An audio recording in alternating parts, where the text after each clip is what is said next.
الحمدللہ وکفا والصلاة والسلام علی عبادہ الذین اصطفا خصوصاً علی افضلہم وخاتم النبیین محمد الامین وعلی آلہ وصحبہ اجمعین اما بعد۔ سورہ بقرہ میں 5ویں رکوع سے شروع ہو کر جو مسلسل اور براہ راست خطاب بنی اسرائیل سے ہوا ہے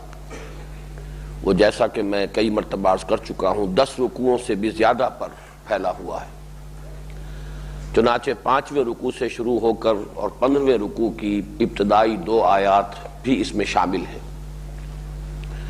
یہ تقسیم میں بیان کر چکا ہوں کہ ان کو 2 حصوں میں تقسیم کیا جا سکتا ہے۔ یہ خطاب جو ہے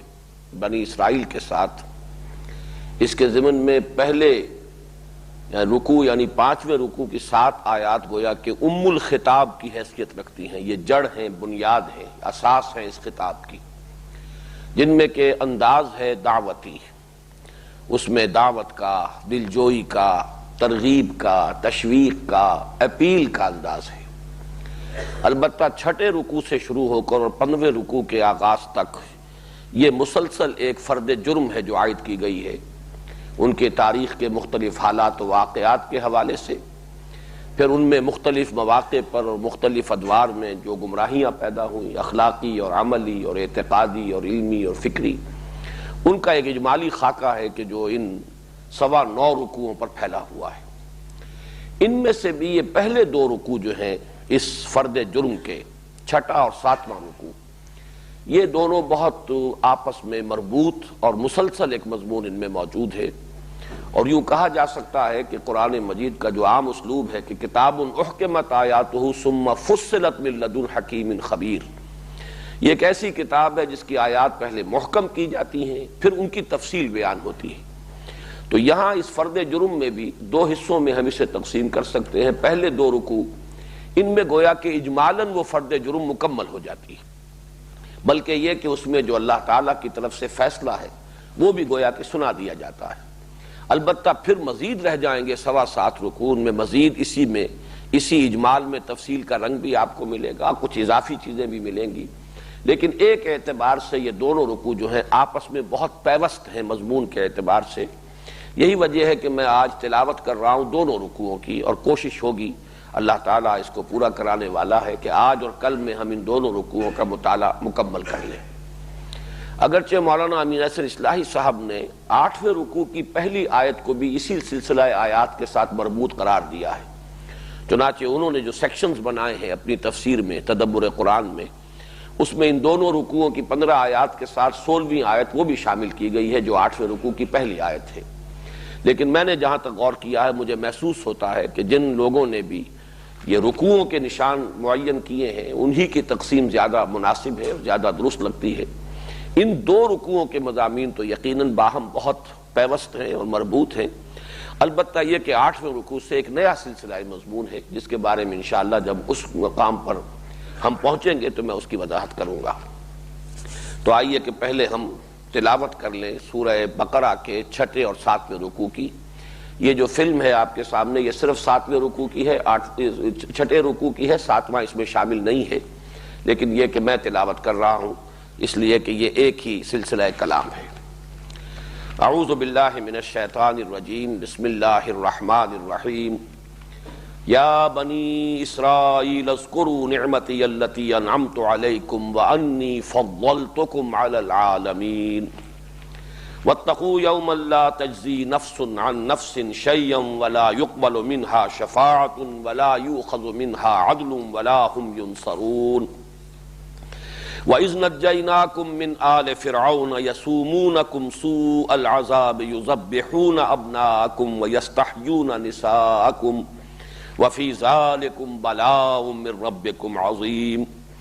وَإِذْ فَرَقْنَا بِكُمُ الْبَحْرَ فَأَنجَيْنَاكُمْ وَأَغْرَقْنَا آلَ فِرْعَوْنَ وَأَنتُمْ تَنظُرُونَ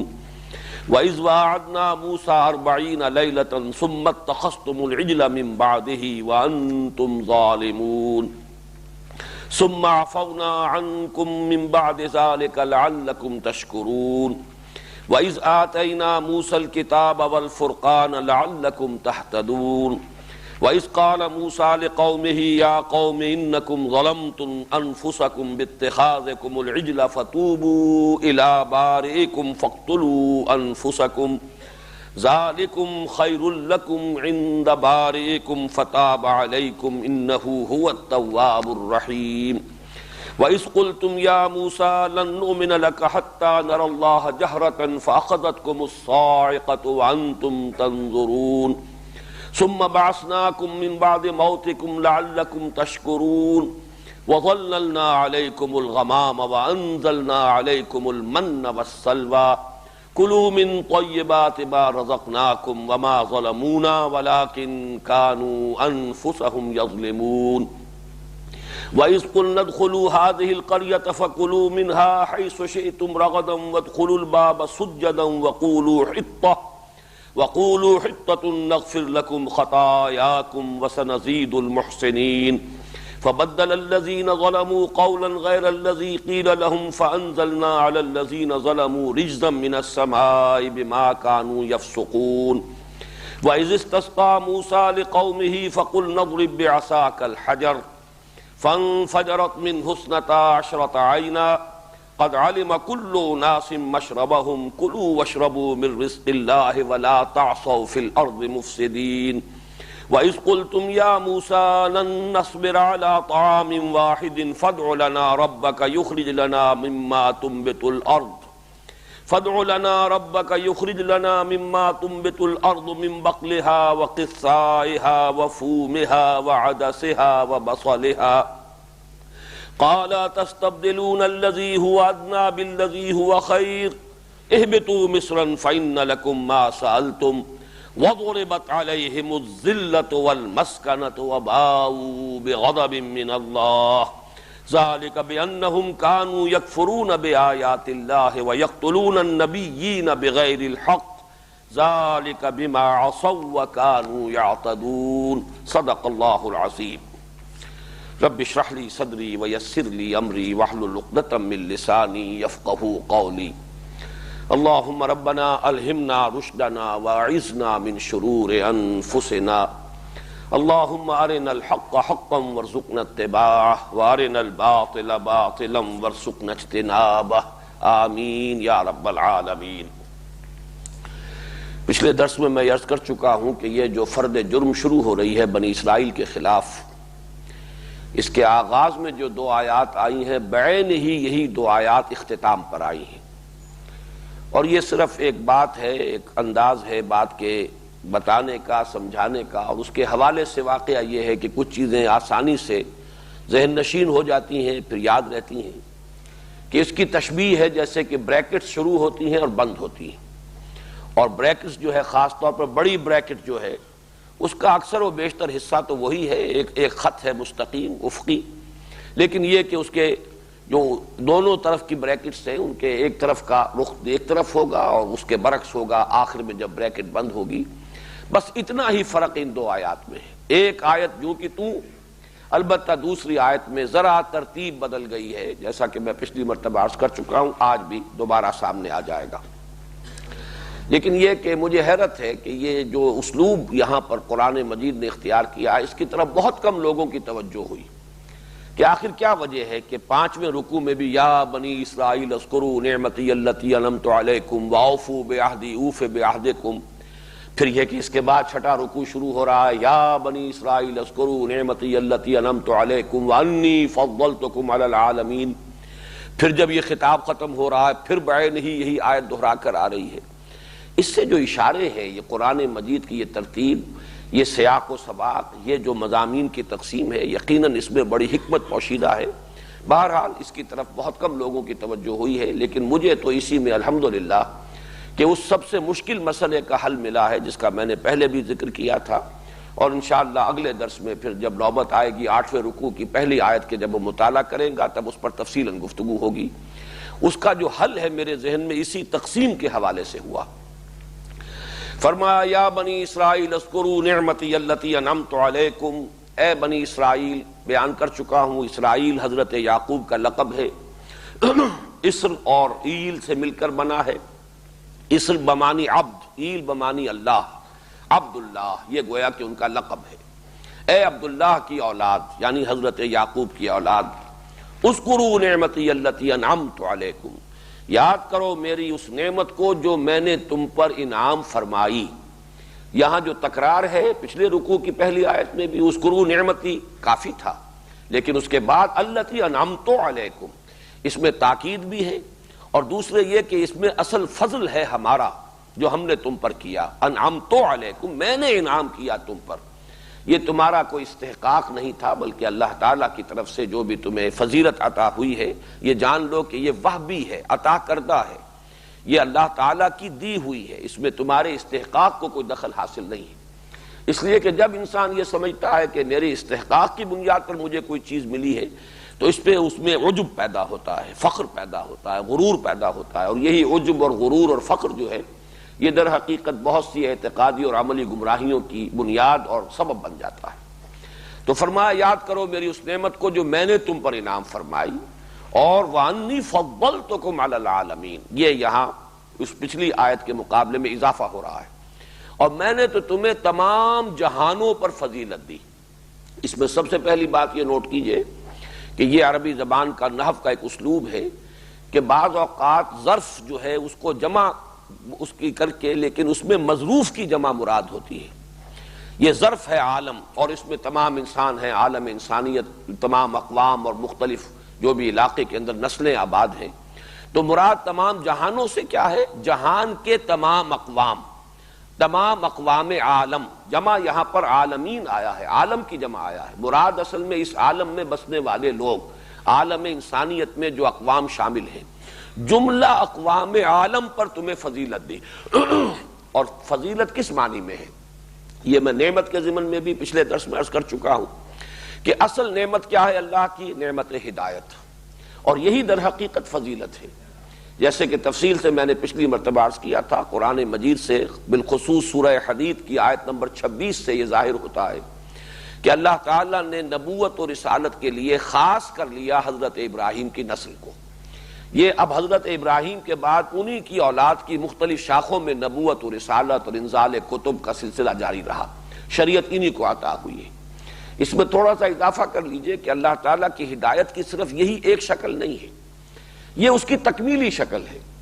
ہدایت خداوندی کبھی حکمت کی شکل میں ہوتی ہے، جس کی ایک بڑی نمایاں مثال قرآن مجید میں حضرت لقمان کی ہے، وَلَقَدْ آتَيْنَا لُقْمَانَ الْحِكْمَةَ أَنِ اشْكُرْ لِلَّهِ۔ اور یہ بات سب کے نزدیک تقریباً مسلم ہے کہ وہ نہ نبی تھے نہ کسی نبی کے امتی تھے، ایک حکیم اور دانا انسان۔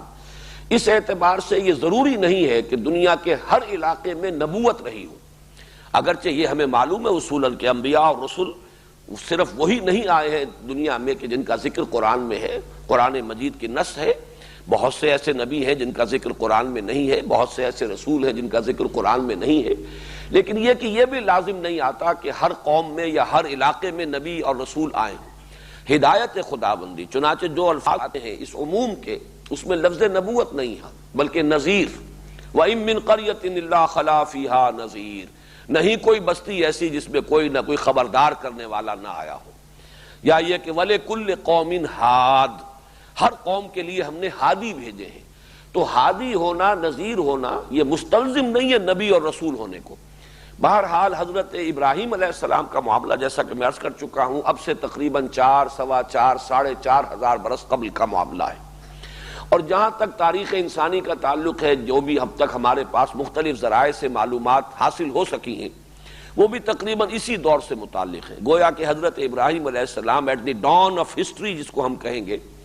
کہ یہ گویا کہ طلوع ہے تاریخ انسانی کا، اس وقت اس دور سے حضرت ابراہیم کا تعلق ہے۔ حضرت نوح علیہ السلام، حضرت ہود، حضرت صالح اور بہت سے آئے ہوں گے انبیاء حضرت نوح کی اولاد میں، اس لیے کہ حضرت ابراہیم سے پہلے نبوت اور رسالت کا سلسلہ رہا ہے حضرت نوح کی نسل میں، اور حضرت نوح کے 3 بیٹوں کی نسلیں جو ہیں وہ دنیا میں مختلف علاقوں میں پھیلی ہیں، تو وہاں بھی یقیناً نبی اور رسول آئے ہوں گے۔ حضرت نوح اور حضرت ابراہیم کے درمیان یہ ضروری نہیں ہے کہ صرف انہی کا ذکر جن کا قرآن میں آیا ہے صرف وہی رسول آئے ہوں، یعنی حضرت ہود اور حضرت صالح، اور اسی طریقے سے اور دوسرے 2 ہی کا ذکر قرآن مجید میں ملتا ہے، اس لیے کہ تیسرے حضرت لوط ہیں، وہ کنٹمپریری ہیں حضرت ابراہیم علیہ السلام ہی کے، بھتیجے ہیں اور آپ ہی کے زمانے میں آپ بھی پر ایمان لائے ہیں، اگرچہ وہ بھی رسول بنا کر بھیج دیے گئے خاص علاقے کی طرف، لیکن یہ کہ اس دور میں تو نبوت اور رسالت دنیا کے دوسرے علاقوں میں بھی ہو سکتی ہے، لیکن حضرت ابراہیم علیہ السلام کے بعد قرآن مجید میں سورہ حدید کی آیت نمبر 26 سے یہ لازم آتا ہے کہ پھر نبوت اور رسالت حضرت ابراہیم کی نسل ہی میں رہی ہے۔ وَلَقَدْ أَرْسَلْنَا نُوحًا وَإِبْرَاهِيمَ وَجَعَلْنَا فِي ذُرِّيَّتِهِمَا النُّبُوَّةَ وَالْكِتَابَ، ہم نے ان کی نسل ہی کے اندر معین کر دی، رکھ دی نبوت اور کتاب۔ اس اعتبار سے یہ نسل ابراہیمی جو ہے اسی کے اندر یہ سلسلہ نبوت اور رسالت جاری رہا، اور یہ ہمیں معلوم ہے کہ اس میں سب سے زیادہ جو سلسلہ جاری رہا ہے یہ حضرت اسحاق کے بیٹے حضرت یعقوب اور پھر ان سے جو نسل چلی ہے یہی ہے جنہیں کہ دنیا میں عام طور پہ جانا جاتا ہے کہ prophets of the old testament, جن کا ذکر جو ہے تورات کے اندر آتا ہے، اس کے مختلف صحیفوں کے اندر موجود ہے۔ یہ فضیلت ہے جو تمام جہان والوں پر یعنی تمام اقوام عالم پر اللہ تعالیٰ نے ان کو عطا فرمائی۔ اسی نبوت اور رسالت کا پھر مظہر یہ ہے کہ یہ تو دنیا میں تسلیم کیا جاتا ہے کہ توحید اپنی صریح اور واضح صورت میں صرف انہی کے ہاں پائی گئی ہے، باقی دنیا جو ہے کہیں اسلام پرستی چل رہی ہے، کہیں کواکب پرستی چل رہی ہے، کہیں مظاہر پرستی چل رہی ہے، کہیں درختوں کو پوجا جا رہا ہے، کہیں سانپوں کو اور بچھوؤں کو پوجا جا رہا ہے۔ تو مظاہر پرستی جو ہے دنیا میں ہر جگہ پر آپ کو نظر آئے گی، لیکن یہ قوم جو ہے تھرو دی ہسٹری، تاریخ کے دوران توحید پر قائم رہی ہے۔ اس میں عملی گمراہیاں آئیں اور دوسری اعتقادی گمراہیاں آ گئیں، عجب پیدا ہو گیا، فخر پیدا ہو گیا، بدعملی پیدا ہو گئی، اخلاقی زوال آ گیا، لیکن بائی اینڈ لارج یہ کہا جائے گا کہ یہ قوم بحیثیت مجموعی توحید پر قائم رہی۔ ایسے ادوار بھی آئے ہیں کہ جن قوموں کے پاس یہ رہے ہیں ان کے اثرات انہوں نے لے لیے، کنعانیوں کے اثرات، موابیوں کے اثرات، چنانچہ ان کے ہاں شرک کی آلائش بھی آ گئی، لیکن تسلسل کے ساتھ یہ قوم جو ہے بحیثیت مجموعی توحید خداوندی پر قائم رہی۔ یہی در حقیقت اس کا فضیلت کا سب سے بڑا ترہ امتیاز ہے۔ یا بنی اسرائیل اذکروا نعمتی التی انعمت علیکم وانی فضلتکم علی العالمین واتقوا یوما لا تجزی نفس عن نفس شیئا ولا یقبل منها شفاعۃ ولا یؤخذ منها عدل ولا هم ینصرون۔ یہی آیت آخر میں آئے گی صرف اس فرق کے ساتھ کہ واتقوا یوما لا تجزی نفس عن نفس شیئا، یہ تو جو کا تو ہوگا، ولا يقبل منها عدل ولا تنفعها شفاعت، یعنی عدل اور شفاعت کے اندر ترتیب صرف بدل جائے گی، یہاں جو ہے لا يقبل منها شفاعت ولا يؤخذ منها عدل ہے، وہاں ہوگا ولا يقبل منها عدل ولا تنفعها شفاعت، پھر آخری ٹکڑا جو کا تو ہے ولا هم ينصرون۔ یہ آیت جو ہے اس اعتبار سے بڑی اہمیت کی حامل ہے کہ جیسا کہ میں نے عرض کیا تھا، مسلمان قوم کے اندر جب زوال آتا ہے تو اس کا اصل سبب ایمان بالآخرت میں ضعف کا پیدا ہو جانا ہے۔ میں نے بارہا یہ بیان کیا ہے، اور پچھلے سال جو یہاں پر محاضرات قرآنی ہوئے حقیقت ایمان کے موضوع پر، تو ایک تقسیم یاد ہوگی جو حضرات اس میں شریک رہے ہیں کہ ایمانیات ثلاثہ میں نے ایک تقسیم کی کہ جہاں تک ایمان اصولی، علمی، نظری اعتبار سے ایمان کا تعلق ہے، اہم ترین ایمان باللہ یا توحید، لیکن جہاں تک قانونی ایمان کا تعلق ہے، فقہی ایمان کا تعلق ہے، جس کی بنیاد پر کسی کو دنیا میں مسلمان مانا جائے، تو وہ ہے ایمان بالرسول، ایمان بالرسالت۔ جو رسول کو مانے گا وہ مسلمان ہے، جو نہیں مانے گا چاہے بڑے سے بڑا موحد ہو، آخرت پر کتنا ہی یقین رکھتا ہو، رسول کو نہیں مانے گا تو وہ اس امت کے دائرے سے خارج۔ لیکن عملی اعتبار سے، اخلاقی اعتبار سے، انسان کے عملی رویے کے اوپر سب سے زیادہ جو مؤثر ایمان ہے، جس کی چھاپ پڑتی ہے، وہ ایمان بالآخرہ ہے۔ اگر یہ گرفت رہے کہ جانا ہے اللہ کے حضور، پیشی ہونی ہے، وہاں کوئی چھڑانے والا نہیں، وہاں کوئی کسی کی سفارش فائدہ نہیں پہنچائے گی، اگر اس ایمان بالرسالت کی پختگی بھی ہو، اس کی انٹینسٹی بھی ہو، پھر یہ کہ کوئی غلط عقیدہ جو ہے اسے غیر مؤثر نہ کر دے۔ یہ غیر مؤثر کرنے والے اعتقادات یہ ہیں کہ اللہ پر ایمان بھی، آخرت پر ایمان بھی ہے، لیکن یہ کہ کوئی ہستیاں ایسی ہیں کہ جن کی سفارش سے وہاں چھوٹ مل جائے گی، چھٹکارا ہو جائے گا، لہذا کچھ تھوڑی بہت جو ہے ان ہستیوں کے لیے کچھ جو ہے ڈنڈوت کی جائے، کچھ ان کے لیے بھی مراسم عبودیت بجا لائے جائیں، تو ان کی شفاعت سے، ان کی سفارش سے بیڑا پار ہو جائے گا۔ یا یہ کہ اسی طریقے سے ہم تو ہیں ہی بخشے بخشائے، اس لیے کہ ہم تو ایک خاص امت سے متعلق ہیں، ہمارا ایک تعلق ہے انبیاء کی نسل سے، ہم ابراہیم اور اسحاق اور یعقوب کی اولاد ہیں، تو بہرحال ہمارے ساتھ کوئی ترجیحی معاملہ ہوگا، دوسروں کے ساتھ جو ہے ہمارا اور ان کا معاملہ جو ہے وہ بالکل ہم وزن نہیں ہوگا، بلکہ یہ کہ ہم اگر جہنم میں جھونکے بھی گئے اپنی بدعمالیوں کی وجہ سے تو چند دن، لن تمسنا النار الا ایام معدودات یا معدودہ، دو جگہ یہ آیت آئی ہے صرف اس ایک فرق کے ساتھ، معدودہ یا معدودات۔ معدودات کے وزن پر جو جمع آتی ہے اس کو جمع قلت کہا جاتا ہے، اور اس کا زیادہ سے زیادہ اطلاق 2-3 پر ہوتا ہے، گویا کہ صرف 2-3 دن کے لیے صرف ہم جہنم میں جھونکے جائیں گے، باقی ہمیں نکال لیا جائے گا۔ خلود فی النار ہمارے لیے نہیں ہے، ہمیشہ ہمیشہ جہنم میں رہنا یہ دوسروں کے لیے ہمارے لیے نہیں۔ تو یہ مختلف چیزیں ہیں کہ جس سے جیسے زیرو سے جب ضرب دی جائے تو بڑی سے بڑی رقم ہو، زیرو سے ضرب کھائے گی زیرو ہو جائے گی۔ ایمان بالآخرہ کتنا ہی اپنی جگہ پر مضبوط ہو، کتنا ہی اس پر یقین ہو، بعث بعد الموت پر بھی اور حشر و نشر پر بھی، لیکن اگر اس قسم کا کوئی عقیدہ شامل ہو جائے، شفاعت باطلہ کا کوئی تصور ہو، یا یہ کہ اپنے بخشے بخشائے ہونے کا کوئی تصور ہو، ہم تو اللہ کے خاص منظور نظر ہیں، ہمارا معاملہ مختلف ہے، تو ظاہر بات ہے کہ پھر وہ ایمان بالآخرہ گویا کہ زیرو سے ضرب کھا کر زیرو ہو گیا، اگرچہ موجود ہے بظاہر زبانی اقرار کی حد تک، لیکن اس کی تاثیر ختم ہو جائے گی، اس کا کوئی اثر انسان کے کردار پر، اس کے عملی رویے کے اوپر پھر ظاہر نہیں ہوگا۔ چنانچہ اس پورے سلسلہ مضمون کے ابتدا اور اختتام پر، اور اس میں سب سے بڑی بات جو آ رہی ہے وہ کیا ہے؟ ایمان لاؤ محمد پر صلی اللہ علیہ وسلم۔ اس ایمان پر سب سے زیادہ آنے والی بات کون سی ہے؟ کہ ہم تو بہت فضیلت والی قوم ہیں، یعنی ان دونوں آیتوں کا تعلق دیکھیے کہ سابقہ رکوع کے مضامین کے ساتھ اصل میں تعلق کیا ہے، کیا چیز مانے ہو رہی تھی؟ ان کے علماء نے پہچان لیا تھا حضور کو صلی اللہ علیہ وسلم، یعرفونہ کما یعرفون ابناہم، ایسے پہچانتے تھے حضور کو جیسے اپنے بیٹوں کو پہچانتے ہیں۔ انہی کے قرب کی وجہ سے جو یثرب کے جو یہ قبائل تھے وہ ان کو ایمان نصیب ہو گیا۔ پہلے مرتبہ جو 6 افراد جو ہیں جو ایمان لائے ہیں حضور پر صلی اللہ علیہ وسلم سن 10 کے موسم حج میں، ان کے پاس جب حضور پہنچے ہیں اور آپ نے دعوت پیش کی ہے تو روایات میں آتا ہے انہوں نے ایک دوسرے کو کلنکھیوں سے دیکھا، اس لیے کہ یثرب سے آئے ہوئے لوگ تھے یہ، اور یہود سے وہ سنا کرتے تھے کہ نبی آخر الزمان کی بعثت کا وقت قریب آ چکا ہے، جب ان کی بعثت ہوگی ہم ان پر ایمان لائیں گے، ہم ان کو مانیں گے، ان کے ساتھ ہو کر جب تم سے جنگ کریں گے تو تم ہمیں شکست نہیں دے سکو گے۔ تو انہوں نے آپس میں کلنکھیوں سے ایک دوسرے کو دیکھا، معلوم ہوتا ہے یہ وہی نبی ہیں جن کا ذکر کرتے ہیں یہود، تو سبقت کرو، پہلے تم ایمان لے آؤ اس سے قبل کہ وہ ایمان لائے۔ تو گویا کہ وہ علم جو انہیں حاصل ہوا اس وجہ سے کہ مدینے میں یہودی بھی آباد تھے اور ان کے ہاں تذکرے تھے کہ نبی آخر زمان کی بعثت کا وقت قریب ہے، وہ ذریعہ بن گیا، وسیلہ بن گیا یہ علم ان کے سبقت الی الایمان کا۔ لیکن وہی جو ان کا عجب تھا، غرور تھا، ان کا فخر تھا، اپنی جو بھی نسلی برتری ہے اس کا جو تصور تھا، یہاں پر بھی نوٹ کیجئے اللہ تعالیٰ بھی فرما رہے ہیں کہ ہم نے تمہیں فضیلت دی، لیکن یہ فضیلت تمہارے کسی استحقاق کی بنیاد پر نہیں، ہماری عطا کردہ ہے۔ عطا کردہ شے وہ ہوتی ہے کہ جو دینے والا جب چاہے سلب بھی کر سکتا ہے، جیسے کہ قرآن مجید میں سورہ بنی اسرائیل میں آیا ہے وَلَئِن شِئْنَا لَنَذْهَبَنَّ بِالَّذِي أَوْحَيْنَا إِلَيْكَ، اے نبی اگر ہم چاہیں تو یہ وحی جو ہم نے کی ہے آپ کی طرف، یہ قرآن مبارک جو آپ کو ہم نے عطا کیا، جب چاہیں سلب کر لیں، لے جائیں، آپ کے حافظے سے محو کر دیں، آپ کے قلب سے سلب کر لیں، ہمارا اختیار کامل ہے۔ اس لیے کہ جو وہبی شے ہے، عطائی شے ہے، وہ جو بھی واہب ہے، عطا کرنے والا ہے، وہ جب چاہے اسے واپس بھی لے سکتا ہے۔ اسی اعتبار سے ہے وہ شعر بڑا پیارا کہ لائی حیات آئے قضا لے چلی چلے، اپنی خوشی سے آئے نہ اپنی خوشی چلے۔ یہ کوئی ہماری خانہ زاد شے نہیں ہے، ہمارا وجود، ہماری حیات، ہماری زندگی عطائی ہے،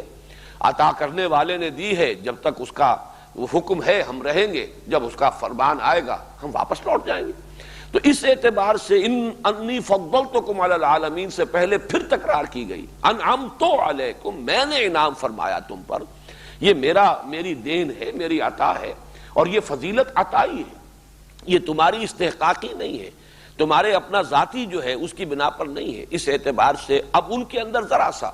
ہوتا یہی ہے کہ مردی و نامردی قدم فاصلے دارت، ہدایت اور گمراہی کے درمیان کوئی بہت لمبے چوڑے فاصلے نہیں ہوتے، بال برابر ذرا آدمی جو ہے یک لحظہ غافل گشتم و 100 سالہ راہم دور شد، قرآن بھی کہہ رہا کہ فضیلت دی۔ اس اعتبار سے اگر ان کے اندر یہ خیال پیدا ہوا کہ we are the chosen people of the lord, تو کوئی حرج نہیں یقیناً اللہ نے انہیں پسند کیا.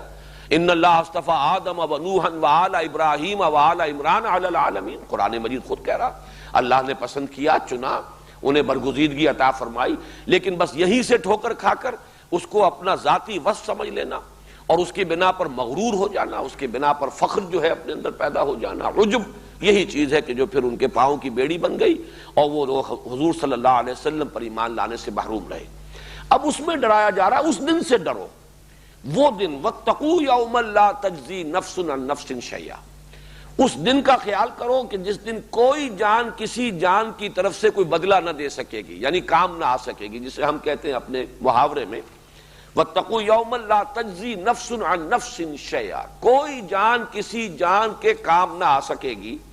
یہ تجزی جو ہے نفس کے لیے چونکہ مؤنث کا صیغہ ہے، اسی اعتبار سے یہ چیز چونکہ قرآن مجید کے بڑی بنیادی تعلیمات میں سے ہے. میں چند اور مقامات کے حوالے سے اس مضمون کو موقت کر دینا چاہتا ہوں، اس لیے کہ جیسے کہ میں نے پہلے عرض کیا تھا حضور کی حدیث کے حوالے سے یہ ساری گمراہیاں ہمارے اندر بھی پیدا ہو چکی. ہم بھی امت مرحومہ ہیں، جیسے وہ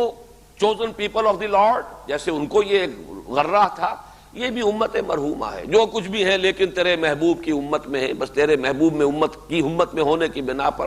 ہمارا ایک استحقاق ہے اور ہمارے ساتھ ترجیحی سلوک ہونا چاہیے. اس اعتبار سے یہی مضمون جو 2 مرتبہ یہاں آیا ہے،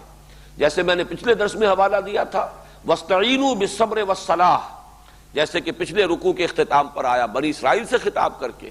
وہی آیت آ جائے گی 19ویں رکوع کے شروع میں یا ایھا الذین آمنوا استعینوا بالصبر والصلاۃ. اس لیے کہ دین کی بنیادی تعلیمات میں تو کوئی فرق و تفاوت نہیں ہے.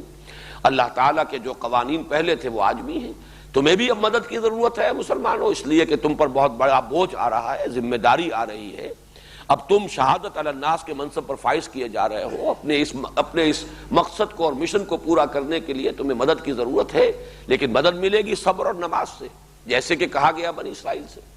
اسی طریقے سے یہ آیت جو دو دفعہ آئی ہے بنی اسرائیل سے خطاب میں وَاتَّقُوا يَوْمًا لَا تَجْزِي نَفْسٌ عَن نَفْسٍ شَيْئًا وَلَا يُقْبَلُ مِنْهَا شَفَاعَةٌ وَلَا يُؤْخَذُ مِنْهَا عَدْلٌ وَلَا هُمْ يُنصَرُونَ. بعین ہی یہی مضمون آپ کو مل جائے گا آیت نمبر 254 میں مسلمانوں سے خطاب کر کے. آیت الکرسی جو ہے 255، اس سے جو پہلی آیت ہے یا ایھا الذین آمنوا انفقوا مما رزقناکم من قبل ان یاتی یوم لا بیع فیہ ولا خلۃ ولا شفاعۃ والکافرون هم الظالمون. اہل ایمان اللہ کا تقوی اختیار کرو اور خرچ کر دو، لگا دو، کھپا دو وہ چیز جو اللہ نے تمہیں دی ہے، اس کے راستے میں صرف کر دو. اس سے پہلے کہ وہ دن آ دھمکے جس دن نہ کوئی دوستی کام آئے گی، نہ کوئی لین دین ہوگا، نہ کوئی شفاعت فائدہ پہنچائے گی. تو یہ مضمون جو ہے اپنی جگہ پر انتہائی اہم ہے. چنانچہ 2 مرتبہ اگر بنی اسرائیل سے خطاب کر کے آیا تو جب مسلمانوں سے خطاب کا وقت آیا تو وہاں بھی وہی بات دہرائی گئی. ویسے یہ کہ مکی صورتوں میں یہ مضمون جو ہے بار بار آیا وَلَا تَزِرُ وَازِرَةٌ وِزْرَ أُخْرَىٰ، نہیں اٹھائے گی کوئی جان کسی اور کے بوجھ کو. ہر ایک کو اپنا اپنا بوجھ اٹھانا ہے، اپنی اپنی گٹھلیاں جو ہیں اپنے اپنے کندھوں پر ہوں گی.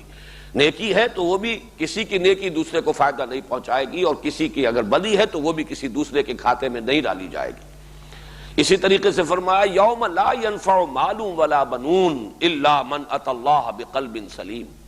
وہ دن کہ جس دن نفع نہیں پہنچائیں گے، نہ کوئی مال جو ہے مفید ہوگا، نہ بیٹے مفید ہوں گے، نہ بیٹے کام آ سکیں گے. البتہ یہ کہ اگر اولاد صالح ہے اور اس کی تربیت میں اگر والدین کا اپنا بھی حصہ ہے تو وہ صدقہ جاریہ ہے. لیکن یہ ہے کہ محض کسی کا نیک ہونا جو ہے وہ دوسرے کے لیے مفید نہیں ہوگا. الا من اتى اللہ بقلب سلیم، مگر وہ سوائے اس کے کہ جو اللہ کے حضور میں حاضر ہوا ہے اپنے قلب سلیم کے ساتھ. دل پر میل نہ آنے دیا جائے، دل کے اندر، روح کے اندر آلودگی نہ آنے پائے، گناہوں کے اثرات جو ہیں وہ اس کو ملوث نہ کر دیں. اسی طرح وَاخْشَوْا يَوْمًا، یہ سورہ لقمان کی آیت بڑی اہم ہے. وَاخْشَوْا يَوْمًا لَا يَجْزِي وَالِدٌ عَنْ وَلَدِهِ شَيْئًا وَلَا مَوْلُودٌ هُوَ جَازٍ عَنْ وَالِدِهِ شَيْئًا. ڈرو اس دن سے جس دن کے کوئی والد جو ہے اپنے اولاد کے کام نہیں آ سکے گا، نہ اولاد اپنے والدین کے کام آ سکے گی. اس لیے کہ ہر ایک کو اپنی ذمہ داری، اپنی اکاؤنٹیبلٹی خود فیس کرنی ہے. جیسے کہ ایک اور جگہ پر فرمایا کہ کلہم آتی ہے یوم القیامت فردا، ہر ایک کو وہاں انفرادی حیثیت سے پیش ہونا ہے. اور وہ تو 2 مقامات جو ہیں قرآن مجید کے وہ بہت ہی لرزہ طاری کر دینے والے ہیں، جیسے کہ سورہ معارج میں بھی آیا ہے اور آخری پارے میں بھی آیا ہے، یوم یفر المرء من اخیہ وامہ وابیہ وصاحبتہ وبنیہ لکل امرئ منہم یومئذ شأن یغنیہ، جس دن کے بھاگے گا انسان اپنے بھائی سے بھی اور اپنی ماں سے بھی اور اپنے باپ سے بھی اور اپنی بیوی سے بھی اور اپنے بیٹوں سے بھی، ہر ایک کو پڑی ہوگی اپنی ہی دھن، اپنی ہی فکر ہوگی، ہر ایک کو جو ہے وہ بس اپنا انجام جو ہے اس کے بارے میں فکر ہو، دامنگیر ہوگا، کسی اور کے بارے میں وہ کچھ اس وقت سوچ بھی نہیں سکے گا۔ اس سے بھی زیادہ لرزہ طاری کر دینے والے الفاظ جو ہیں وہ سورہ معارج کے ہیں، یود المجرم لو یفتدی من عذاب یومئذ ببنیہ وصاحبتہ واخیہ وفصیلتہ التی تؤویہ ومن فی الارض جمیعا ثم ینجیہ کلا انہا لظی، جس دن کے انسان یہ چاہے گا، مجرم یہ چاہیں گے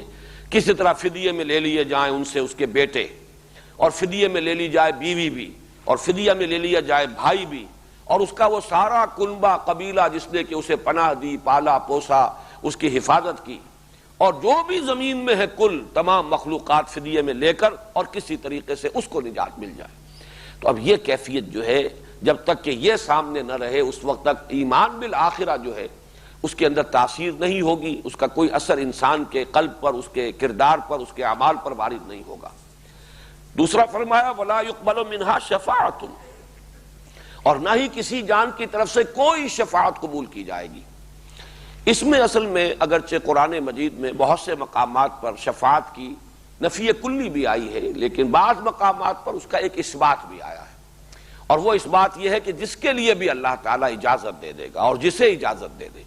چنانچہ شفاعت کی پھر ہمارے ہاں دو قسمیں ہوئی ہیں، احادیث میں ان کی مزید تفصیل بھی ہے، لیکن اس میں فرق و تفاوت کیا ہے بنیادی طور پر؟ ویسے یہ مضمون آئے گا بالکل یکجا ہو کر، جس آیت کا میں نے ابھی حوالہ دیا، آیت نمبر 254 سورہ بقرہ کی، اس میں کیٹیگوریکل ڈینائل ہے، ولا شفاعہ، کوئی شفاعت نہیں، کوئی بھی شفاعت اور کوئی سفارش نہیں۔ لیکن اگلی آیت آیت الکرسی میں ہے، اس میں تھوڑا سا استثناء جو ہے کر دیا گیا، من ذا الذی یشفع عندہ الا باذنہ، کون ہے وہ جو شفاعت کر سکے اس کے حضور میں مگر اس کی اجازت سے۔ تو معلوم ہوا کہ اذن رب کے ساتھ شفاعت وہاں ہوگی۔ یہ مسئلہ جو ہے اس میں بس ایک باریک فرق اس وقت نوٹ کر لیجئے کہ جس کے حق میں شفاعت کی جانی ہو وہ بھی اللہ کی طرف سے اپرووڈ ہو،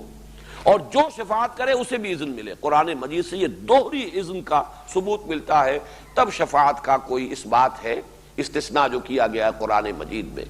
اور اس کا مقصد جو بیان کیا ہے علماء نے، اور وہی واحد توجیہ ممکن ہے کہ وہ کچھ شخصیات کا جو اللہ تعالیٰ کے ہاں مقام اور مرتبہ ہے اس کے اظہار کے لیے،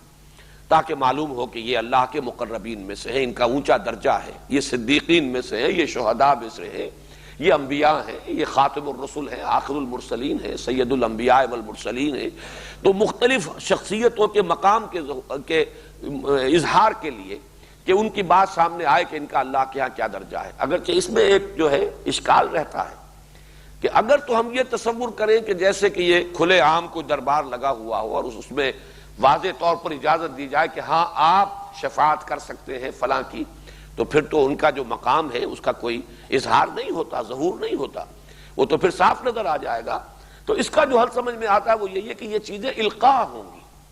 یہ براہ راست اللہ تعالیٰ کی طرف سے اس طور سے ایکسپریس جو ہے کہا نہیں جائے گا کہ آپ شفاعت کر سکتے ہیں، بلکہ یہ کہ یہ گویا کہ القاء کر دیا جائے گا کہ اس شخص کے حق میں اگر آپ چاہیں تو آپ شفاعت کر سکتے ہیں۔ تو یہ چیز چونکہ لوگوں کے علم میں نہیں آئے گی، اس اعتبار سے ظاہر یہی ہوگا کہ ان کا ایک مقام ہے، اللہ تعالیٰ کے مقربین میں سے ہیں، ان کی شفاعت جو ہے یہاں مفید ثابت ہو رہی ہے۔ لیکن یہ کہ قرآن مجید نے جس چیز کی نفی کی ہے وہ یہ ہے کہ یہ سمجھنا کہ کوئی ہستی اتنی زور آور ہے، کسی ہستی کو اختیار حاصل ہے، کسی کا استحقاق ذاتی ہے، یہ در حقیقت یہ شفاعت باطلہ ہے۔ اور یہ کہ وہ کسی حق کو ناحق یا ناحق کو حق کر دے گی شفاعت، یہ شفاعت باطلہ کا تصور ہے، یہ پھر وہ زیرو ہے کہ جس سے ایمان بالآخرہ جو ہے وہ زیرو ہو کر رہ جاتا ہے، اس کی تاثیر ختم ہو جاتی ہے۔ تو فرمایا وَاتَّقُوا يَوْمًا لَا تَجْزِي نَفْسٌ عَن نَفْسٍ شَيْئًا وَلَا يُقْبَلُ مِنْهَا شَفَاعَةٌ وَلَا يُؤْخَذُ مِنْهَا عَدْلٌ۔ عدل کا لفظ آتا ہے برابری کے لیے، عدل کہتے بھی اسی کو ہے، برابر برابر، اسی معنی میں یہ سورہ انعام میں لفظ آیا ہے ثُمَّ الَّذِينَ كَفَرُوا بِرَبِّهِمْ يَعْدِلُونَ۔ حالانکہ اللہ تعالیٰ ہی خالق آسمان اور زمین کا، اللہ ہی نے روشنی اور جو اندھیرے ہیں وہ بنائے ہیں، لیکن پھر بھی کچھ لوگ ہیں کہ جو اپنے رب کے برابر دوسری ہستیوں کو کر دیتے ہیں. تو عدل کے معنی یہاں پر برابر کر دینا. اسی معنی میں فدیے کو عدل کہا گیا ہے. گویا کہ کسی کا وہ برابر کا ہو کر بدل بن جاتا ہے. جیسے کہ اسیر تھے غزوہ بدر کے،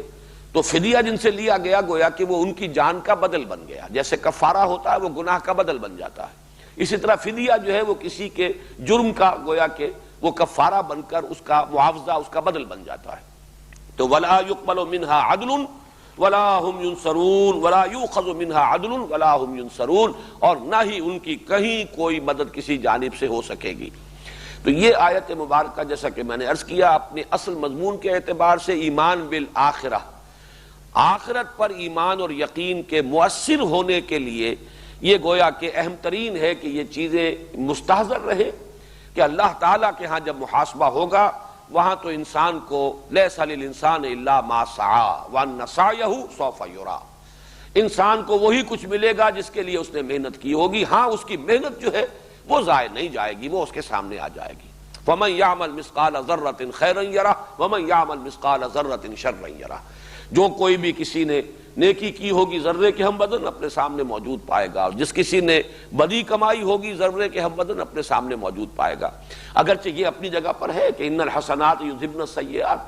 انسان کی بہت سی نیکیاں کفارہ بنتی رہتی ہیں اس کی بہت سے تقصیرات کا، کوتاہیوں کا، خصوصاً جو صغائر ہیں، صغیرہ گناہ وہ دھلتے رہتے ہیں نیکیوں کے ساتھ. لیکن بہرحال اس سے یہ کہ موجود ہوگا، انسان دیکھ لے گا. جیسے کہ آپ کو بیلنس شیٹ ملتی ہے تو ڈیبٹ کریڈٹ جو ہے بہرحال انٹریز موجود ہوں گی کہ تمہارے اس کریڈٹ کی وجہ سے وہ ڈیبٹ جو ہے وہ نیوٹرلائز ہو گیا ہے. لیکن یہ کہ انسان کے اصل فیصلہ کن شے اس کا اپنا عمل ہے، اس کا اپنا کردار ہے، اس کی اپنی روش. اب اس کے بعد فرمایا وَإِذْ نَجَّيْنَاكُمْ مِنْ آلِ فِرْعَوْنَ يَسُومُونَكُمْ سُوءَ الْعَذَابِ يُذَبِّحُونَ أَبْنَاءَكُمْ وَيَسْتَحْيُونَ نِسَاءَكُمْ وَفِي ذَلِكُمْ بَلَاءٌ مِّن رَّبِّكُمْ عَظِيمٌ. اب یہاں سے جو سلسلہ شروع ہو رہا ہے اس میں کچھ واقعات ہیں جو بنی اسرائیل کی تاریخ کے بالکل ابتدائی دور کے ہیں. ویسے تو بنی اسرائیل کی تاریخ شروع ہوگی تقریباً 1850 قبل مسیح سے، اس لیے کہ حضرت یعقوب کی اولاد، جیسا کہ میں نے پہلے عرض کیا تھا، اندازے ہیں یہ، ان کو تیقن کے ساتھ تو نہیں کہا جا سکتا، لیکن جن لوگوں نے ریسرچ کی ہے اور تحقیق کی ہے تو حضرت یوسف کی پیدائش کا سن 1906 قبل مسیح ہے. ان کے ہی بھائی ہیں یہ 11 بھائی اور، جو کہ بنو اسرائیل، بنو یعقوب ہے. حضرت یعقوب کی اولاد 12 بیٹے، اور یہ پھر آئے ہیں مصر میں آ کر آباد ہوئے ہیں. اور حضرت یوسف علیہ السلام کی اگر پیدائش 1906 کی ہے تو ظاہر بات ہے اس کے بعد کچھ عرصہ گزرا ہے ان کا، وہ جیل میں بھی رہے ہیں، مصر میں رہے ہیں، پھر وہ فائز ہوئے ہیں. تو تقریباً یوں سمجھیے کہ اس کے بعد پھر وہ قحط کے سال ہیں اور بڑی خوشحالی کے سال ہیں، پھر قحط کے سال شروع ہوئے ہیں. پھر وہ ایک سلسلہ جو سورہ یوسف میں تفصیل سے واقعات کا ہے. اس کے بعد وہ وقت آیا ہے کہ انہوں نے حضرت یعقوب کو اور اپنے تمام بھائیوں کو، اپنے تمام اہل و عیال سمیت وہ پورا خاندان مصر میں آ کر آباد ہو گیا. جوشن کا علاقہ یا جشن یا جوشن اس کا نام ہے. یہ بالکل نیل کا جو ڈیلٹا ہے، تقریباً جو دریائے نیل کا جو کہ مشرقی علاقہ ہے، اور یہ جو ہے وہ زرخیز ترین علاقہ ہے، اس میں ان کو آباد کیا گیا ہے ڈیلٹا کے علاقے کے اندر. یہ یہاں پر 1850 قبل مسیح میں، تو تاریخ بنو اسرائیل کی تو یہاں سے شروع ہو گئی. لیکن اصل میں ان کی حیثیت ایک امت کی جو ہے وہ حضرت موسیٰ علیہ السلام کے بعثت سے ہے. حضرت موسیٰ علیہ السلام کی بعثت کا زمانہ اگرچہ مختلف آ رہا ہے. 1450 قبل مسیح میں بھی کہا گیا ہے ایکسوڈس جو ہوا ہے مصر سے، حضرت موسیٰ علیہ السلام جو لے کر نکلے ہیں. 1447 کا سن بھی باقاعدہ کچھ محققین نے معین کیا ہے. مولانا مودودی نے اپنی تفہیم میں کچھ اور دوسرے سورسز کے حوالے سے 1300 قبل مسیح، گویا کہ یہ 450 برس یا 550 برس کا عرصہ جو ہے، 500 برس کا، یہ مصر میں یہ رہے ہیں. حضرت یوسف علیہ السلام کے بعد سے حضرت موسیٰ علیہ السلام کے ساتھ مصر سے جو نکلنے کا وقت آیا ہے، یہ جو 4-5 صدیاں ہیں، اس کا جیسا کہ میں عرض کر چکا ہوں کہ پہلا حصہ جو ہے تقریباً 1/3 وہ تو بڑے عیش میں ان کا گزرا ہے. یہ پیرزادوں کے مانند تھے، اس لیے کہ وہ جو بادشاہ تھا مصر کا اس وقت ہکسوس کنگز میں سے، اس نے ان کا بڑا اعزاز کیا. پھر وہ بہت معتقد تھا حضرت یوسف کا، اور ان کے یہ بھائی بند تھے. تو جیسے پیرزادوں کی عزت ہوتی ہے اس طریقے سے اس پورے خاندان کی عزت بھی ہوئی. اور ایک سیاسی ایلیمنٹ بھی اس میں معلوم ہوتا ہے، چونکہ ہکسوس کنگز بھی اصل قبطی نہیں تھے، یہ اصل مصر کے باشندے نہیں تھے، بلکہ یہ بھی عرب تھے قومی اعتبار سے، اور انہوں نے حملہ کر کے یہاں پر حکومت قائم کی تھی، یہ فرائض میں سے نہیں ہے۔ لہذا انہوں نے شاید یہ محسوس کیا ہو کہ ایک باہری قوت جو ہے باہر کے لوگوں کی، وہ اگر یہاں پر موجود رہے گی تو اس سے ہماری حکومت کو بھی ایک استحکام حاصل ہوگا، یہ بھی ایک سبب ہو سکتا ہے۔ بہرحال تقریباً 150 برس 200 برس تو ان کے بڑے عیش میں گزرے، اور جو ملٹیپلیکیشن پھر ہوئی ہے تعداد کی، اس کا تو آپ اس سے اندازہ کیجئے کہ 12 بھائیوں کی اولاد 550 برس کے بعد جب نکلی ہے وہاں سے، تو 6 لاکھ افراد، تورات کی یہ روایت ہے، قرآن مجید میں اس کا ذکر نہیں ہے، لیکن تورات میں 6 لاکھ افراد کی گنتی ہے 12 قبیلوں کی، فلاں قبیلے کے اتنے مرد اتنی عورتیں اتنے بچے، اور فلاں قبیلے کے اتنے مرد اتنی عورتیں اتنے بچے، 6 لاکھ افراد لے کر حضرت موسیٰ علیہ السلام 1450 قبل مسیح یا 1300 قبل مسیح میں نکلے۔ پھر ان کا سفر ہے یہ صحرائے سینا کے اندر، سینائی پیننسولا جو ہے اس کے مغربی ساحل کے ساتھ ساتھ، جو کہ مشرقی ساحل بنے گا خلیج سویس کا، اس کے ساتھ ساتھ آئے ہیں تقریباً ٹپ آف دی پیننسولا جو ہے جنوبی علاقہ، جیسے ہندوستان جو ہے ایک تکون بنتی ہے، جیسے انورٹڈ تکون بنے گی کہ اوپر چوڑی ہے اور نیچے جا کر وہ راس کماری، جسے آج کل وہ کنیا کماری کہتے ہیں، وہاں جا کر اس کی ٹپ بنتی ہے۔ اسی طرح یہ سینائی پیننسولا ہے، جزیرہ نمائے سینا، اس کے ایک طرف خلیج عقبہ چلی گئی ہے اور ایک طرف جو ہے یہ خلیج سویس، ان دونوں کے درمیان پھر یہ دونوں خلیجیں آ کر ملتی ہیں۔ بحر احمر جو ہے وہ گویا کہ پھر جنوب کی طرف یہ پورا بحر احمر ہے، تو ریڈ سی ہے۔ تو یہاں سے اس کے مغربی حصے میں سفر کیا ہے، تقریباً ٹپ کے پاس ہے وہ علاقہ جہاں پہ کوہ طور، وادی سینا، یہاں پھر ان کا پڑاؤ رہا ہے، اور یہاں پھر حضرت موسیٰ علیہ السلام کو بلا کر کوہ طور پر اللہ تعالیٰ نے تورات عطا فرمائی۔ تو یہ جو اس رکوع میں واقعات آ رہے ہیں، ان 2 رکوعوں میں، یہ سب اس دور سے متعلق ہیں جبکہ مصر سے خروج ہوا ہے اور حضرت موسیٰ بنی اسرائیل کو لے کر نکلے ہیں۔ پھر یہ کہ صحرائے سینا کے اندر، بلکہ سینائی پیننسولا کہنا چاہیے، صحرا جو ہے وہ اس کا درمیانی علاقہ ہے، دونوں طرف جو ہے مشرقی ساحل بھی مغربی ساحل بھی، یہ کچھ پہاڑی سے علاقے ہیں، جیسے کہ حجاز کا علاقہ ہے عرب کا مغربی ساحل، تو یہ اس کے ساتھ ساتھ جو ہے نیچے آئے ہیں۔ تو اس میں جو وقت گزرا ہے اس کے یہ چند واقعات ہیں جن کا ذکر کیا جا رہا ہے۔ یہ نوٹ کر لیجئے کہ قرآن مجید نے نہ تو ان واقعات کی تفصیل دی ہے، ان میں سے بعض واقعات وہ ہیں جو سورہ اعراف میں قدر تفصیلاً بیان ہو چکے ہیں، یہاں صرف حوالہ آ رہا ہے۔ دوسرے یہ کہ ان واقعات کی تاریخی تدریج بھی نہیں ہے، اگرچہ ہے اسی دور کے واقعات، لیکن یہ کہ کسی کا ذکر پہلے ہے کسی کا بعد میں ہے۔ قرآن مجید میں تاریخ جو ہے انبیاء کی بھی اس ترتیب کے ساتھ ہمیشہ لازماً بیان نہیں ہوئی ہے، بعض مقامات پر ایسا بھی، جیسے سورہ اعراف کے اندر جو ترتیب ہے ان رسولوں کی، حضرت نوح، حضرت ہود، حضرت صالح، پھر حضرت لوط، حضرت شعیب، حضرت موسیٰ، اسی ترتیب سے بات ہوتی ہے۔ لیکن یہ کہ بعض جگہوں پر ترتیب جو ہے اس کے برعکس ہے، پہلے ذکر کسی اور کا ہو گیا، بعد میں کسی اور کا ہو گیا۔ سورہ شعراء میں سب سے پہلے حضرت موسیٰ کا ذکر ہے، پھر کہیں حضرت ابراہیم کا آ گیا ہے، پھر کچھ تذکرہ جو ہے چلا ہے، مختلف جگہوں پر ہے۔ تو قرآن نے تاریخ کا انداز اختیار نہیں کیا ہے، بلکہ وہ واقعات کے جو لوگوں کے علم میں تھے اور انہی کا صرف حوالہ دینا مقصود ہے، اس لیے کہ جیسا کہ میں نے لفظ بار بار استعمال کیا، یہ فرد جرم ہے جو ان پر عائد کی جا رہی ہے کہ اب جو ہم تمہیں معزول کر رہے ہیں اس منصب سے کہ جس پر 2000 برس تک تم فائز رہے ہو، تو یہ ہے تمہارے وہ کرتوت۔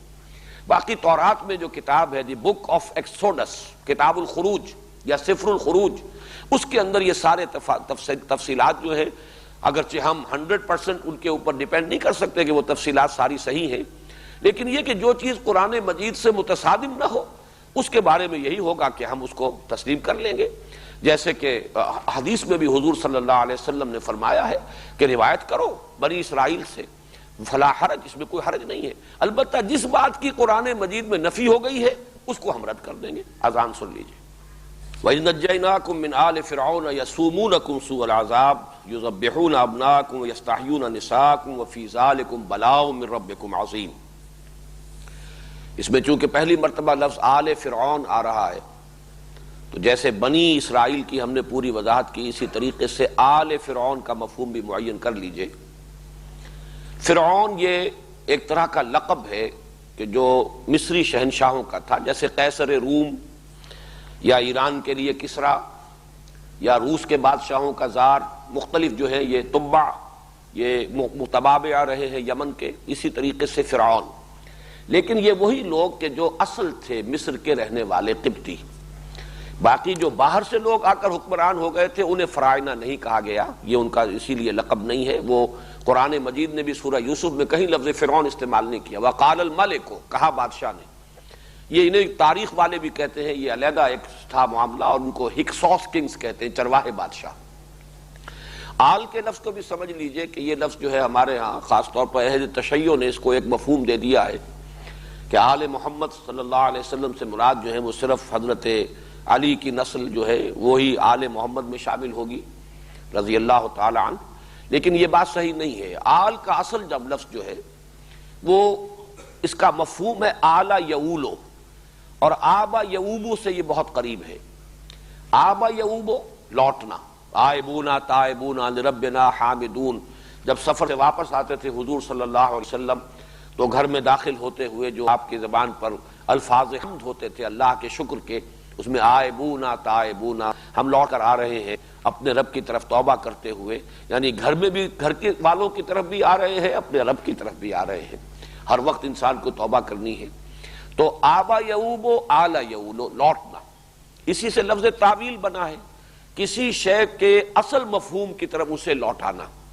یہ تعویل ہے۔ اس کی وضاحت جو ہے میں تعارف قرآن کے ضمن میں تفسیر اور تعویل کے فرق میں اس لفظ کی وضاحت کر چکا ہوں۔ تو آل کہتے ہیں کسی بڑی شخصیت کے تمام متبعین منتسبین جو بھی اس کی طرف اپنے آپ کو منسوب کریں، بڑے بڑی شخصیتیں ہیں، بڑی ان کا مقام اور مرتبہ ہے، تو ان کے احباب ہیں، رفقا ہیں، ان کے اعوان و انصار ہیں، ان کے منتسبین ہیں، ان کے عقیدت مند ہیں، وہ سب کے سب اس کی آل شمار ہوں گے، جو بھی ان کے تابعین ہیں اور جو بھی ان کی طرف اپنے آپ کو منسوب کرتے ہیں۔ اس معنی میں آل فرعون کا مطلب جو ہے وہ ہے فرعونی، فرعون والے، فرعون کے متبعین، فرعون کے لاؤ لشکری، فرعون کے قوم کے سردار، اس معنی میں قرآن مجید میں یہ لفظ آیا ہے بار بار، اور اسی لفظ کی سے در حقیقت نفی ہو جاتی ہے کہ آل فرعون سے مراد صرف فرعون کی نسل نہیں ہے، بلکہ یہ کہ وہ تمام قوم جو ہے اس کے اندر جو ان کا وہ طبقہ تھا کہ جو سرداروں کا طبقہ تھا، ملاؤ جو ان کے سردار تھے، جو درباری تھے، اور جو بڑے بڑے ان کے سپہ سالار تھے، بڑے فوجی جو ہیں ان کے منصبدار تھے، ان سب کو آل کہا گیا ہے۔ اس سے لفظ جو ہے اس کے قریب یہ اہل، اہل کسی بھی شخص کے گھر والے جو ہے وہ اہل ہیں۔ یہ آل اور اہل ویسے تھوڑا سا فرق ہے، اور اسی میں اہل و عیال والا جو لفظ ہے، آلہ یعیلو کا مطلب بھی ہوتا ہے عیال دار ہونا، اور اس کے اندر تنگ دستی کا مفہوم بھی ہے، اس لیے کہ جس کی زیادہ اولاد ہو جائے گی ظاہر بات ہے کہ اس کے اوپر معیشت کا بوجھ زیادہ پڑے گا، معاش کے لیے اسے زیادہ بھاگ دوڑ کرنی پڑے گی، تو آلہ یعیلو جو ہے اس کا مفہوم یہ بھی ہے۔ تو یہ الفاظ جو ہیں عربی زبان میں جو جن کے مادے قریب ہوتے ہیں، مفہوم کے اعتبار سے بھی ان میں بڑا قرب ہوتا ہے اور ان میں نسبت ہوتی ہے۔ تو آل فرعون سے مراد یہاں جو مصر کا اس وقت کا حکمران طبقہ تھا، یہ میں جیسا کہ پہلے بھی عرض کر چکا ہوں کہ 200-250 یا 150-200 برس تو گزرے ہیں ان بنی اسرائیل کے مصر میں بڑے ٹھاٹھ کے ساتھ، آرام کے ساتھ، عیش کے ساتھ۔ پھر وہاں ایک انقلاب آیا ہے جس کو آج کی اصطلاح میں ہم کہہ سکتے ہیں نیشنلسٹ ریولوشن۔ پھر وہاں کی جو اپنے قوم کے لوگ تھے انہوں نے پھر ان کا تختہ الٹ دیا حکومت کا، ہکسوس کنگز کی بادشاہی ختم ہوئی، ان کو وہاں سے مار بھگایا گیا۔ اب ظاہر بات ہے جو ان کے مراعات یافتہ طبقات تھے جو سابقہ بادشاہوں کے، اب وہ معتوب ہو گئے، ان پر عتاب، لہذا وہاں سے پھر ان پر تنگی شروع ہوئی، سختی کرنی شروع کی گئی، اور ان کے لیے جو ہے ہر طرح کی پرسیکیوشن، ان کو اپنے نوکر چاکر بنا لیا گیا، ان سے کھیتوں میں کام لیتے تھے، انہی سے یہ جو ہے تعمیرات کے اندر کام لیتے تھے، بیگار لیتے تھے۔ یہ سارا کام جو ہے اس کو آج کی اصطلاح میں ہم سمجھ سکتے ہیں کہ جیسے کہیں پر اس طرح کا کوئی اگر نیشنلسٹ ریولوشن آتا ہے تو پھر سابقہ جو بھی حاکم تھے یا جو اونچے طبقات تھے ان کے خلاف ایک انتقامی جذبات پیدا ہو جاتے ہیں۔ لہذا یہ دور تھا کہ جس میں جب انتہائی شدت پیدا ہوئی تو اللہ تعالیٰ نے پھر حضرت موسیٰ علیہ السلام کو مبعوث فرمایا تاکہ ان کی نجات کا ذریعہ بن جائے۔ وَإِذْ نَجَّيْنَاكُمْ مِنْ آلِ فِرْعَوْنَ يَسُومُونَكُمْ سُوءَ الْعَذَابِ، جبکہ ہم نے تمہیں نجات دی فرعونیوں سے، قوم فرعون سے، فرعون کے سرداروں سے۔ ساما یسومو کہتے ہیں کسی کو پریشرائز کرنا، دبانا، جس کے لیے قرآن مجید میں دوسری جگہ پر مستضعفین کا لفظ آیا ہے، جنہیں دبا لیا جائے۔ تو ساما یسومو کسی پر دباؤ ڈالنا، یسومونکم سوء العذاب، تمہیں بدترین عذاب میں مبتلا کر رہے تھے، شدید ترین پرسیکیوشن کا تمہیں نشانہ اور شکار بنایا جا رہا تھا۔ یذبحون ابناءکم ویستحیون نساءکم، تمہارے بیٹوں کو وہ ذبح کر ڈالتے تھے اور تمہاری عورتوں کو زندہ رکھتے تھے۔ وفی ذالکم بلاء من ربکم عظیم، اور اس میں یقیناً تمہارے رب کی طرف سے بہت بڑی آزمائش، بڑا ابتلا، تمہارے لیے بڑے شدید حالات تھے کہ جن میں تمہیں اللہ تعالیٰ نے اس وقت ڈال دیا تھا۔ اس میں یہ جو ہے بیٹوں کا قتل کرنا، اور اس میں خاص طور پر لفظ جو ہے نوٹ کیجئے، یذبحون، یہ باب تفعیل ہے، اور تفعیل کے اندر تدریجن اور تھوڑا تھوڑا کر کے یا بار بار وقفے سے کسی کام کا کرنا، یہ اس کا ایک خاصہ ہے لازمی باب تفعیل کا۔ اور اس کا سبب سمجھ میں آتا ہے کہ جب اس قوم کو دبانے کا خیال کیا گیا تو یہ ایسا نہیں ہوا ہوگا کہ ظاہر بات ہے کہ ایسا ہو بھی نہیں سکتا تھا، انہیں باقی بھی رکھنا ہے، ان سے خدمت بھی لینی ہے، انہیں اپنا غلام بنا کر رکھنا ہے، استخدام جو ہے وہ مقصود ہے، تو انہیں ختم تو نہیں کر دینا۔ تو جیسے جیسے وہ دیکھتے ہوں گے کہ یہ قوم اب پھر ذرا پنپ رہی ہے تو پھر ان کے ایک نسل کو قتل کر دینا کہ اب فلاں وقت تک کے لیے جتنی اولاد ان کے ہاں پیدا ہو نرینہ، اسے قتل کر دیا جائے۔ تو گویا کہ یہ اس قوم کی طاقت کو توڑنے کے لیے پے بپے وقفے سے اس قسم کے اقدامات ہوئے ہیں۔ اسی لیے یذبحون ابناءکم، وہ ذبح کر ڈالتے رہے تمہارے بیٹوں کو، یعنی یہ انداز اختیار کیا گیا ہے کہ یہ پے بپے ہوا ہے۔ اور 2 مرتبہ کا جو ہے اس قسم کا معاملہ یہ تو قرآن مجید سے ثابت ہے۔ ایک تو یہ کہ حضرت موسیٰ علیہ السلام کی بعثت سے قبل قرآن مجید میں اشارہ ہے موجود، اور دوسری روایات میں تفصیل موجود ہے کہ خواب دیکھا تھا فرعون نے کہ کوئی ایک ایسا بچہ پیدا ہوا ہے کہ جو اس کے تخت کے لیے اور حکومت کے لیے خطرہ بن گیا ہے۔ تو اس کے بعد اس نے یہ فیصلہ کیا کہ یہ بنی اسرائیل میں جو بھی بیٹا پیدا اسے قتل کر دیا جائے۔ چنانچہ قرآن مجید میں وضاحت سے ہے کہ موسیٰ کو اللہ تعالیٰ نے وحی فرمائی، اوحینا الی موسیٰ ان اقذفیہ، کہ اس کو اپنے بچے کو جب تک تو کوئی تمہیں اندیشہ نہ ہو دودھ پلاتی رہو، اپنے پاس رکھو، جب بھی کہیں پکڑ دھکڑ دیکھو کہ کوئی تلاشی ہو رہی ہے اور کوئی کارندے فوج کے پیادے آ گئے ہیں حکومت کے تلاشی لیتے ہوئے کہ کوئی بچے اس دوران میں تو پیدا نہیں ہوئے ان کے ہاں، تو اسے صندوق میں رکھ کر اور دریا میں ڈال دینا، یہ ہمارے ذمے ہے، ہم اس کی حفاظت کریں گے اور تمہارے پاس لوٹا کر بھی لے آئیں گے، رادوہ الیک، ہم لے آئیں گے واپس تمہاری طرف۔ تو اس اعتبار سے یہ ایک تو اس موقع پر ہوا ہے۔ دوسرے خود قرآن مجید سے یہ ثابت ہے، سورہ اعراف میں جب حضرت موسیٰ علیہ السلام نے دعوت دینی شروع کی ہے، دعوت نبوت و رسالت، اور آپ کی دعوت جو ہے پھیل رہی تھی، اور اس سے کچھ اندیشہ یہ ہو رہا تھا کہ شاید آل فرعون کے بھی کچھ لوگ جو ہے وہ متاثر ہو رہے ہیں۔ ظاہر بات ہے کہ دعوت حق ہے، اس کے لیے تو کوئی بیریئرز نہیں ہے، وہ نسل بیریئر نہیں بن سکتی، ہر نسل کے اندر کچھ سلیم الفطرت لوگ موجود ہوتے ہیں۔ تو یہ کہا کچھ سرداروں نے، کچھ درباریوں نے کہ اے فرعون، کیا تو اس کو موسیٰ کو اسی طرح چھوٹ دیے رکھے گا؟ اگر تو نے اس کو چھوٹ دیے رکھی تو یہ تو تیرا دین بھی ختم کر دے گا اور تیرے لیے بہت بڑا خطرہ بن جائے گا۔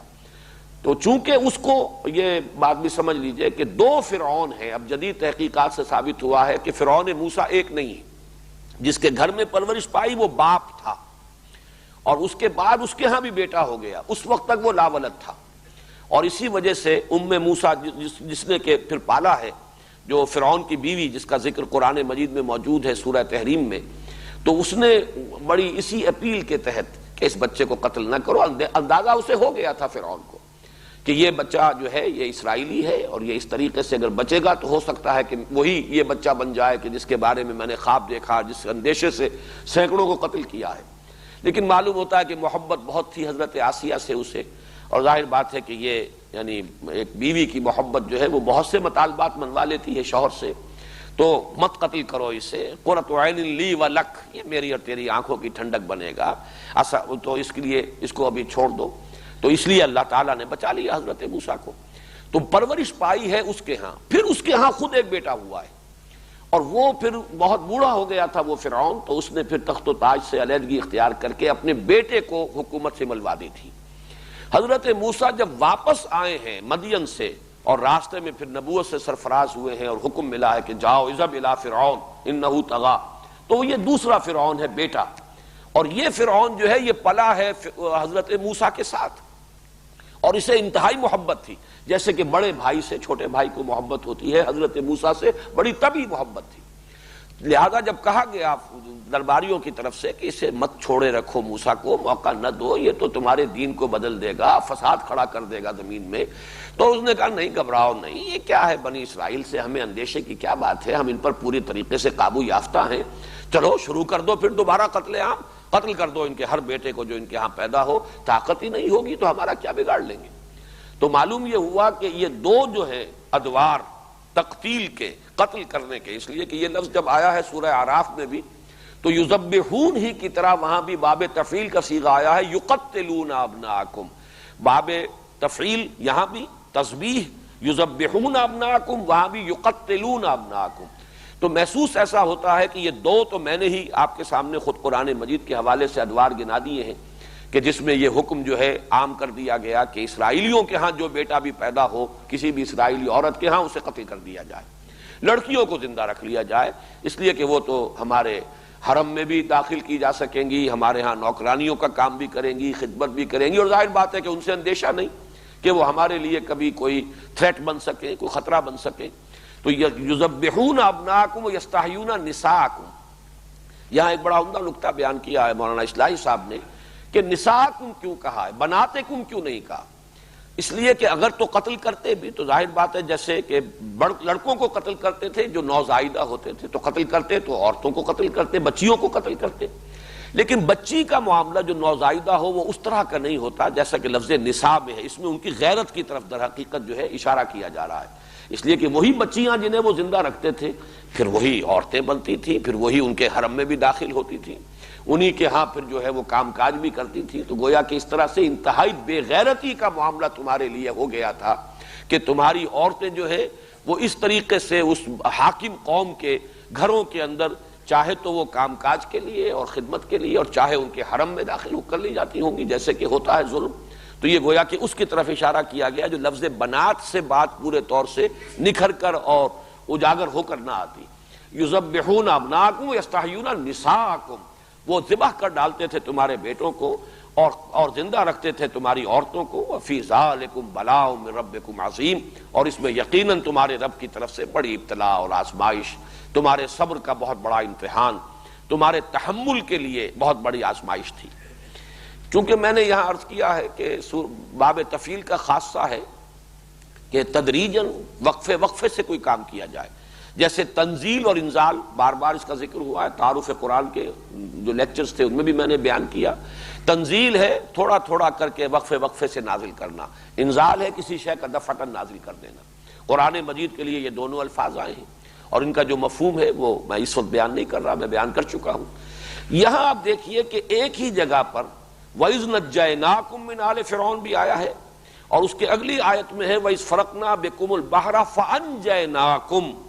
وَأَغْرَقْنَا آلَ فِرْعَوْنَ وَأَنْتُمْ تَنْظُرُونَ۔ تو گویا کہ باب تفعیل بھی نجیناکم من آل فرعون اور انجیناکم، اور یہ ہے باب افعال، ہم نے نجات دی تمہیں۔ یہ دو الفاظ اور باب تفعیل اور افعال کے دو صیغے کیوں استعمال ہوئے، اس پر بڑی عمدہ گفتگو کی ہے مولانا عبد الماجد دریابادی نے، اور ایک حوالہ دیا ہے Hastings dictionary of the Bible, جو تحقیقیں ہوئی ہے اہل تورات نے بڑی تحقیقیں کی ہیں، ان کے تاریخی جو ہیں حوالے بھی دیے ہیں۔ تو اس کا کہنا یہ ہے، جو بھی آتھر ہے ہیسٹنگ جس نے کہ وہ کتاب لکھی ہے، کہ محسوس ایسا ہوتا ہے کہ مصر سے ان کے قافلے مختلف اوقات میں نکلتے رہے۔ حضرت موسیٰ علیہ السلام کے زمانے میں تھوڑا تھوڑا کر کے قافلے جو ہیں ان کے آتے رہے، اور وہ اس طریقے سے یہ ایک دم نہیں ایکسوڈس ہوا بلکہ وقفے وقفے سے ہوا ہے۔ تو یہ بات واقعتاً اگر ثابت ہو جائے تو پھر اس سے کہ قرآن مجید نے جو لفظ استعمال کیا ہے وَإِذْ نَجَّيْنَاكُمْ، اس لیے جو ہے بہت ہی اجاگر ہو کر لفظ آتا ہے اور فرق نمایاں ہو جاتا ہے، اس لیے کہ آخری پھر سب سے بڑا لشکر جو تھا بنی اسرائیل کا وہ تھا جو حضرت موسیٰ کے ساتھ نکلا ہے، اور اس کے لیے انجیناکم کا لفظ آیا، وہ تو دفعتاً ہوا ہے، ایک ہی وقت میں پوری قوم بقیہ جو ہے اس کو لے کر حضرت موسیٰ نکلے ہیں۔ تو میں جب یہ پڑھ رہا تھا تو میرا ذہن منتقل ہوا کہ بعین ہی یہی معاملہ تھا خود حضور صلی اللہ علیہ وسلم کا۔ آپ کو جب ہجرت کی اجازت ملی ہے تو پہلے جو ہے اجازت عام تھی، چنانچہ آپ نے مسلمانوں کو اجازت دے دی کہ یثرب کی طرف ہجرت کر جاؤ۔ قافلے جاتے رہے، ایک ایک قافلہ جا رہا ہے، پھر کچھ لوگ جا رہے ہیں، پھر کچھ لوگ چلے گئے، خود آپ آخری وقت تک ایکسپریس اپروول جس کو کہا جائے، یعنی اجازت جو ہے صراحت کے ساتھ اس کے منتظر رہے۔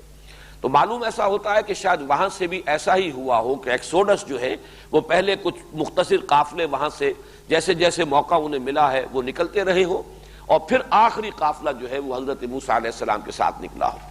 ویسے اس میں میرا ذہن ایک اور بات کی طرف بھی گیا ہے، اور وہ یہ کہ جو قرآن مجید کے دوسرے مقامات پر تفصیل آئی ہے، 7 معجزات ہیں جو آل فرعون کو حضرت موسیٰ علیہ السلام کے ذریعے سے دکھائے گئے۔ ویسے تو 9 ہیں معجزے حضرت موسیٰ کے، لیکن 2 معجزے تو وہ تھے جو ابتدا میں دیے گئے، اور جو کہ آپ نے جاتے ہی پہلے جو ہے فرعون کے دربار میں جب آپ پہنچے ہیں اور دعویٰ کیا ہے کہ میں اللہ کا رسول ہوں، اور اس نے کہا ہے کہ تمہارے پاس کیا ثبوت ہے، کیا سند ہے، تو وہ آپ نے عصا کا معجزہ اور اپنا وہ جو ید بیضا کا معجزہ، یہ تو دونوں اسی وقت جو دکھائے ہیں جب نبوت سے سرفراز ہوئے ہیں حضرت موسیٰ علیہ السلام، اسی وقت یہ دونوں معجزے عطا کر دیے گئے۔ لیکن بعد میں 7 اور ہیں، مختلف قسم کے عذاب آتے رہے ہیں۔ حضرت موسیٰ علیہ السلام کی دعاؤں سے پھر وہ ٹلتے تھے، کوئی عذاب آ گیا ہے، کہیں چیچڑیوں کا عذاب آ گیا ہے، کہیں میڈکوں کا عذاب آ گیا ہے، کہیں خون کا عذاب آیا ہے، کہیں ان کے اوپر قحط کا عذاب آیا ہے، تو مختلف قسم کے جو عذاب آتے رہے ہیں، اس سے تدریجاً آل فرعون پر حقیقت منکشف ہوتی چلی گئی کہ یہ موسیٰ کوئی عام آدمی نہیں ہے، ان کا دعویٰ صحیح معلوم ہوتا ہے، اور اس لیے یقیناً تدریجاً جو ہے ان کی پرسیکیوشن میں اور جو تشدد ہو رہا تھا بنی اسرائیل پر، اس میں کمی آئی ہوگی مجموعی اعتبار سے۔ تو گویا کہ وہ جو دباؤ تھا، یسومونکم سوء العذاب، وہ دباؤ تدریجاً جو ہے اس میں ریلیف آیا ہے، تھوڑا تھوڑا کر کے اس کی شدت کے اندر کمی ہوئی ہے، اور پھر آخری نجات وہ ہے کہ جو پھر وہ ایکسوڈس جسے کہا گیا ہے کہ حضرت موسیٰ علیہ السلام کے ساتھ پوری قوم جو ہے وہ مصر سے باہر آ گئی۔ بہرحال یہ نجیناکم اور انجیناکم، یہ 2 الفاظ آئے ہیں بہت قریب، اور قرآن مجید میں کوئی بھی فرق جو ہے لفظی وہ بغیر کسی بنیاد کے نہیں ہوتا، کوئی نہ کوئی سبب ہے، اس میں انسان غور کرے، فکر کرے تو اس کے بہت سے پہلو سامنے آ سکتے ہیں۔ تو فرمایا وَإِذْ نَجَّيْنَاكُمْ مِنْ آلِ فِرْعَوْنَ يَسُومُونَكُمْ سُوءَ الْعَذَابِ يُذَبِّحُونَ أَبْنَاءَكُمْ وَيَسْتَحْيُونَ نِسَاءَكُمْ وَفِي ذَلِكُمْ بَلَاءٌ مِّن رَّبِّكُمْ عَظِيمٌ وَإِذْ فَرَقْنَا بِكُمُ الْبَحْرَ فَأَنجَيْنَاكُمْ وَأَغْرَقْنَا آلَ فِرْعَوْنَ وَأَنْتُمْ تَنظُرُونَ۔ اب یہ دوسرا معاملہ ہے، اور یاد کرو جب کہ ہم نے تمہارے ساتھ پھاڑ دیا سمندر کو، یعنی سمندر کو پھاڑ کر تمہارے لیے راستہ بنایا۔ یہ در حقیقت وہ جب حضرت موسیٰ علیہ السلام نے ایک وقت معین کیا اور تمام جتنے علاقوں میں یہ آباد تھے وہاں اطلاع دے دی گئی، رات کے ایک وقت میں نکلو، سب کے سب پھر ایک جگہ جمع ہوئے ہیں، اور یہ سب خفیہ طریقے پر ہوا ہے۔ فرعون کو جب پتا چلا ہے پھر اس نے جمع کیے لشکر، اسے بھی جمع کرنے میں وقت لگا ہے، اس لیے کہ اس زمانے میں آپ کو معلوم ہے اسٹینڈنگ آرمیز نہیں ہوتی تھی، بلکہ جیسے 20,000 منصبدار، 30,000 منصبدار، 10,000 منصبدار مختلف علاقوں کے اندر جو جاگیردار ہوتے تھے انہی کے پاس فوجیں ہوتی تھی۔ تو پھر جیسے کہا گیا کہ فی المدائن حاشرین، بھیج دیے گئے جمع کرنے کے لیے لوگ، اور وہ فوجیں جمع ہوئی، وقت لگا ہے، اور پھر اس نے تعاقب کیا ہے۔ تو حضرت موسیٰ ایک وقت معین پر پھر اپنے پروگرام کے تحت پوری قوم کو لے کر جب چلے ہیں، تو یہ جو راستہ ہے، ایک تو میں عرض کر چکا ہوں کہ اس کے زمانے کے بارے میں بھی اختلاف ہے، 1300 قبل مسیح یا 1447 قبل مسیح۔ اب یہ تقریباً یوں سمجھیے کہ حضرت مسیح علیہ السلام سے 1450 برس قبل یا 1300 برس قبل، بس یہ تقریباً اس کا ہے، ایگزیکٹ ڈیٹس کا تعین کوئی آسان کام نہیں۔ پھر جہاں تک راستے کا تعلق ہے اس میں بھی اختلاف ہے اور مختلف اس کی جو ہے، لیکن یہ کہ اگر ان کو جمع کیا جائے تو کچھ ایک جو بات سمجھ میں آ سکتی ہے بنیادی طور پر، وہ یہ ہے کہ ایک راستہ تو ہو سکتا تھا مصر سے اور فلسطین کی طرف آنے کے لیے کہ جو بہت آسان راستہ تھا، وہ تو یہ جو غزہ سٹرپ ہے، آج کل تو یہ تمام چیزیں ہر شخص کے علم میں ہے، وہ نقشہ بارہا جو ہے اخبارات میں چھپتا رہتا ہے، غزہ سٹرپ جو ہے غزہ کی پٹی ہے، یہ تو جو کہ میڈیٹرینین کے ساحل کے ساتھ ساتھ علاقہ ہے، بڑا سرسبز و شاداب بھی ہے، آباد بھی ہے، تو یہ آسان ترین راستہ تو یہ ہے، لیکن یہ ہے کہ اس راستے پر چھاونیاں تھیں، اس راستے سے بچ کر نکلنا ممکن نہیں تھا۔ تو حضرت موسیٰ علیہ السلام نے، بعض لوگ تو کہتے ہیں کہ وہ راستہ بھول گئے، لیکن میں یہ سمجھتا ہوں کہ راستہ بھولنے والی بات نہیں ہے، بلکہ جیسے حضور صلی اللہ علیہ وسلم نے ہجرت کے وقت مدینے کی شاہراہ اختیار نہیں کی تھی، بلکہ جب آپ طائف بھی گئے تو عام راستے سے نہیں گئے تھے، وہ راستہ جو آج کل بنا ہوا ہے جسے طریق السیل کہتے ہیں، یہی راستہ اس وقت کا آسان راستہ تھا۔ ایسا تدریجن ہے وہ راستہ کہ پتہ ہی نہیں چلتا کہ آپ پہاڑ پر چڑھ گئے اور بلندی بہت ہو جاتی ہے، وہ طریق السیل ہے۔ اور ایک ہے طریق الجبل، پہاڑی راستہ، وہ تو ابھی بنا ہے، اور اسی راستے سے حضور گئے تھے جب گئے تھے، اس لیے کہ اس پر کوئی آمد و رفت نہیں تھی. تو حضور جب گئے ہیں سن 10 نبوی میں تو آپ نے طریق السیل کو چھوڑا اور وہ طریق الجبل اختیار کیا. اسی طریقے سے جب آپ ہجرت کے لیے نکلے ہیں تو جو شاہراہ تھی، ظاہر بات ہے کہ آپ کو معلوم تھا تعاقب ہوگا، پیچھا کیا جائے گا، لوگ تلاش میں نکلیں گے. تو بالکل اس کے برعکس جنوب کی طرف آپ گئے بجائے شمال کی طرف جانے کے. غار ثور جنوب کی طرف ہے اور وہاں جا کر آپ نے 3 رات جو ہے قیام کیا ہے. پھر وہاں سے بھی نکلے ہیں تو جو شدید ترین راستہ ہو سکتا تھا وہ آپ نے اختیار کیا ہے، عام راستہ اختیار نہیں کیا. اب جو سڑک بن گئی ہے مدینہ اور مکے کے درمیان، وہ وہی سڑک ہے کہ جس کو اب آج کل وہ کہتے بھی ہیں طریق الہجرہ. یہ وہ راستہ ہے، اس پر یہ ابھی بالکل ریسنٹلی سڑک بنی ہے، ورنہ پہلے راستہ جاتا تھا ساحل کے ساتھ ساتھ وہ رابغ وغیرہ ہو کر، جدے سے ہو کر رابغ وغیرہ ہو کر. اب وہ طریق الجبل جو ہے طریق الہجرہ والا بن چکا ہے. تو حضرت موسیٰ نے بھی قوم کو لے کر راستہ وہ اختیار کیا کہ جس پر نہ تو چھاونیاں تھیں نہ آبادی تھی، بیابان علاقہ، تاکہ اس میں یہ کہ تعاقب کا اور مٹ بھیڑ کا اندیشہ کم ہو. پھر اس میں یہ ہے کہ یقیناً کسی ایسے موقع پر ہوا ہے کہ وہ جہاں جانا چاہتے تھے اس کی بجائے جب وہ فرعون کا لشکر جو نظر آیا ہے کہ بادل اٹھ رہے ہیں گرد کے اور معلوم ہوتا ہے کہ ایک پورا لشکر آ رہا ہے، تو سامنے اب راستہ کوئی نظر نہیں آیا اور وہ سمندر کے کنارے پہنچ گئے. اس میں بھی اختلاف ہے کہ وہ کون سی جگہ ہے جہاں سے کہ حضرت موسیٰ علیہ السلام نے جو سمندر جس کو کہا جا رہا ہے ہم نے سمندر کو پھاڑ دیا. اور بحر کا لفظ جو ہے عربی زبان میں یہ دریا کے لیے بھی آتا ہے، سمندر کے لیے بھی آتا ہے، یہ مشترک ہے. تو بعض ہمارے سابق جو دور کے مفسرین ہیں جو زیادہ جغرافیے وغیرہ سے بھی اتنی زیادہ واقفیت نہیں رکھتے تھے، پھر یہ کہ ابھی یہ تاریخی حقائق کے جشن کا علاقہ کون سا تھا جس میں کہ یہ بنی اسرائیل آباد تھے، یہ بھی ابھی پوری طرح روشنی میں نہیں آئے تھے. تو عام طور پر کچھ یہ سمجھا گیا کہ شاید یہ دریائے نیل کو کراس کیا گیا ہے. حالانکہ دریائے نیل تو در حقیقت ان کے آباد جو علاقے تھے، ان کے جہاں یہ آباد تھے اس کے مغرب میں ہے، انہیں جانا ہے مشرق کی طرف. تو دریائے نیل کو عبور کرنے کا تو سوال ہی پیدا نہیں ہوتا. انہوں نے عبور کیا ہے. اب 2 رائے ہیں. ایک رائے تو یہ ہے کہ جو سویز کی خلیج آتی ہے، گلف آف سویز، اس کا کوئی تقریباً اوپر کا کنارہ، اوپر کی ٹپ جو ہے اس سے ذرا نیچے کراس کیا ہے حضرت موسیٰ علیہ السلام نے، اور سمندر کو وہاں اللہ نے پھاڑا ہے ان کے لیے راستہ بنانے کو. ایک رائے جو مولانا مودودی نے لکھی ہے، اور وہ اس دور میں چونکہ تحقیقات جو ہے تدریجاً اور اس کا دائرہ بڑھ رہا ہے، تو وہ بات زیادہ قرین قیاس معلوم ہوتی ہے کہ یہاں جہاں اب نہر سویز بنائی گئی ہے، یہ نہر سویز جو ہے یہ خلیج سویز جو نیچے سے بحر احمر کی جو کھاڑی آ رہی ہے وہ، اور ادھر سے وہ پورٹ سعید، اس پورٹ سعید کے اور خلیج سویز کے مابین کئی جھیلیں تھیں. انہیں بحیرات المرہ کہتے ہیں، بٹر لیکس. کسی زمانے میں غالباً یہ میڈیٹرینین سی اور ریڈ سی یہ دونوں ملے ہوئے تھے، لیکن بعد میں کچھ ایسا ہوا ہے کہ سمندر نے ریسیڈ کیا، پیچھے ہٹ گیا، تو یہ خشکی درمیان میں سے نکل آئی. لیکن جہاں ڈپریشنز تھے، جہاں نشیبی علاقہ تھا، وہاں جھیلیں بن گئی. اور یہ جھیلیں ہیں بھی بٹر لیکس اسی لیے کہلاتی ہیں، یہ سمندری پانی کی جھیلیں ہیں، اسی لیے وہ نمکین پانی ہے.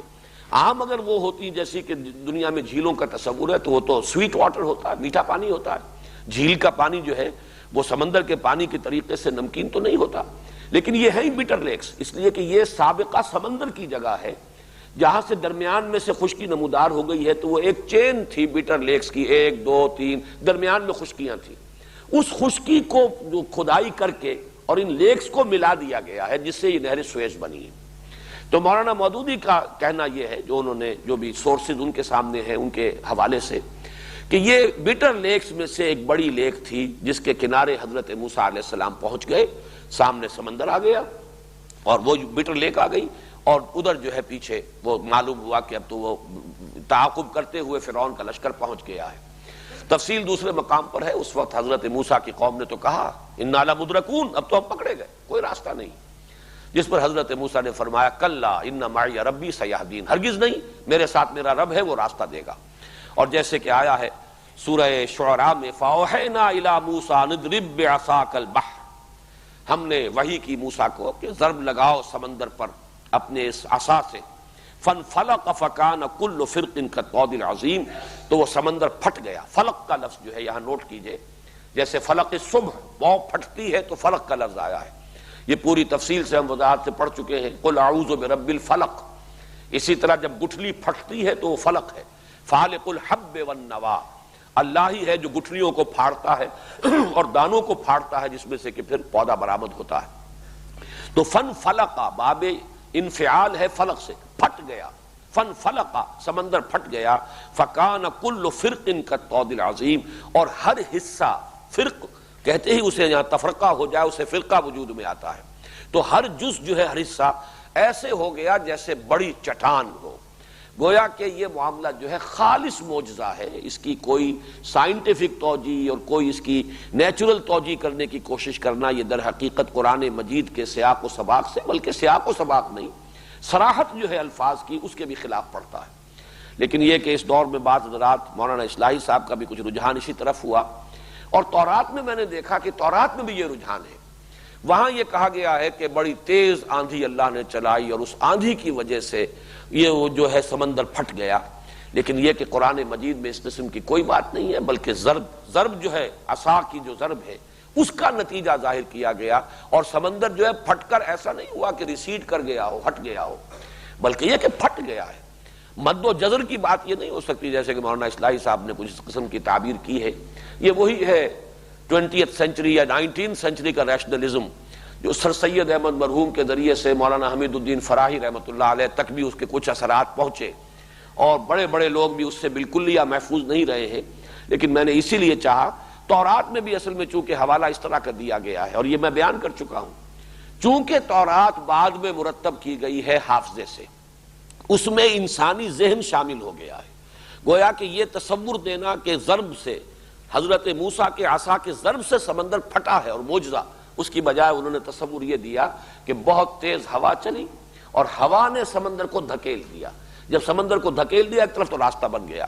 لیکن قرآن نے وہ الفاظ استعمال کر دیے ہیں کہ جس کے بعد اب کسی اور تعویل کی سرے سے کوئی گنجائش نہیں، یہ خالص معجزہ تھا، قدرت خداوندی کا ظہور۔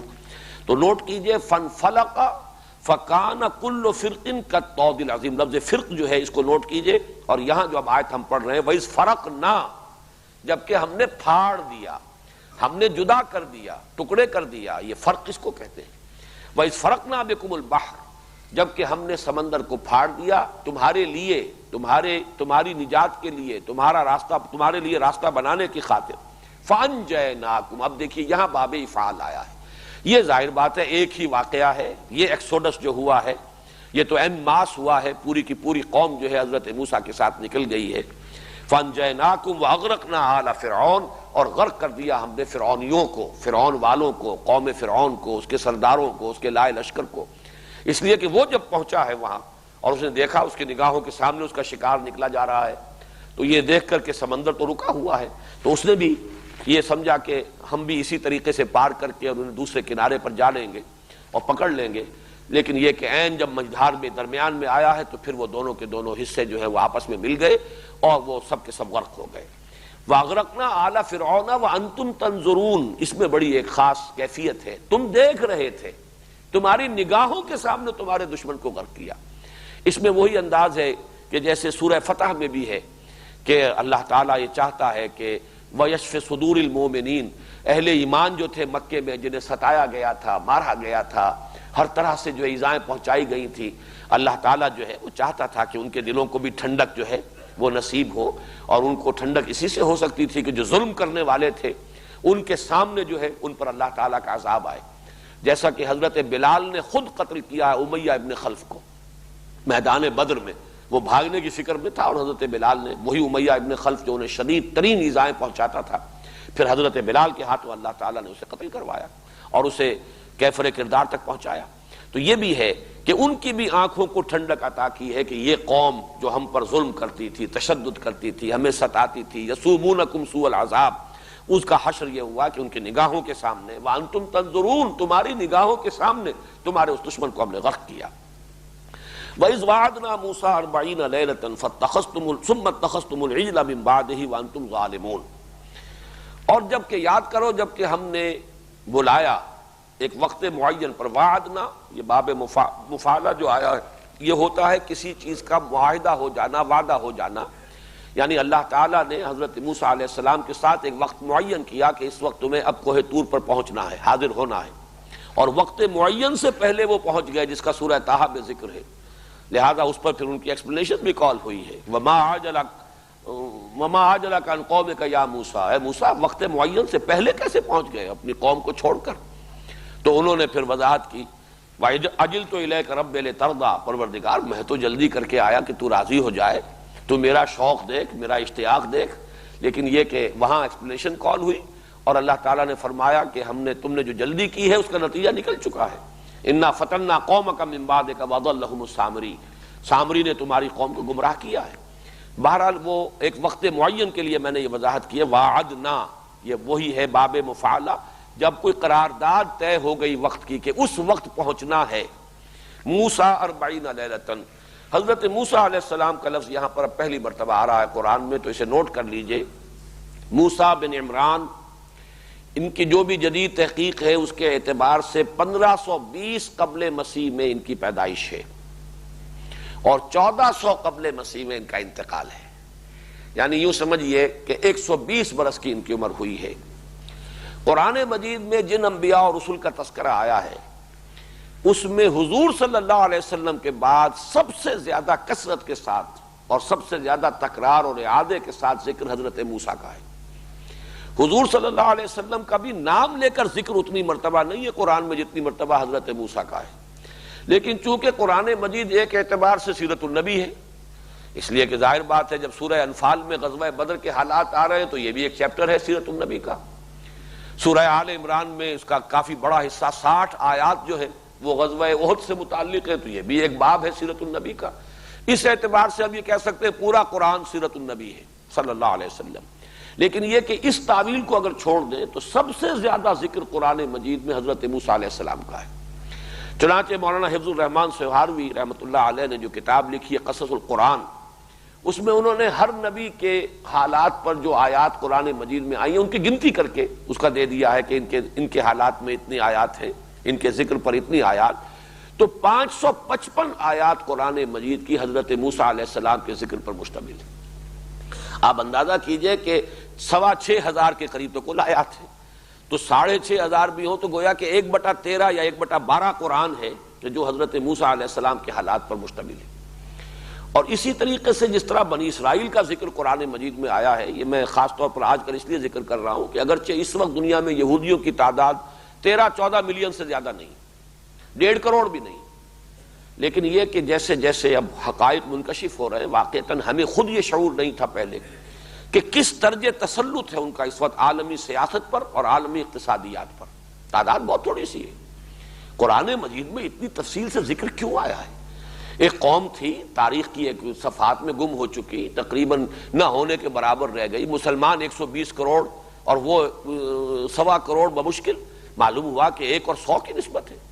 لیکن یہ کہ اس کے باوجود جو ہے تذکرہ آیا، حضرت موسیٰ کا اس قدر شان اس کے اہتمام کے ساتھ ذکر آیا ہے، تو معلوم ہوتا ہے جیسے کہ احادیث سے ہمارے سامنے وہ جو پیشن گوئیوں والی روایات ہیں کہ قیامت سے قریب اور متصلاً قبل جو حالات و واقعات پیش آنے والے ہیں، تو یہ تو در حقیقت انہی 2 امتوں کی تاریخ بنے گی، دنیا کی تاریخ۔ ایک امت سابقہ بنی اسرائیل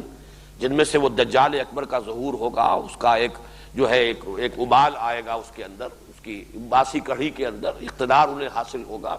جیسے کہ اسرائیل وجود میں آ چکا ہے، جیسے بڑکے مار رہا ہے شمیر اس وقت، انہی میں ایک بہت بڑی شخصیت کا ظہور ہوگا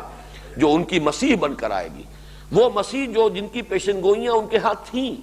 وہ حضرت مسیح آ گئے آج سے 2000 سال قبل۔ اب آپ اندازہ کیجئے 1992 ہے تو 2000 میں کون سی کسر رہ گئی؟ لیکن یہ کہ ان بدبختوں نے ان کی تو نفی کی، انہیں جھوٹا قرار دیا، انہیں ولد الزنا قرار دیا اور انہیں جادوگر قرار دے کر، مرتد قرار دے کر سولی پر چڑھا دیا اپنے بس پڑتے۔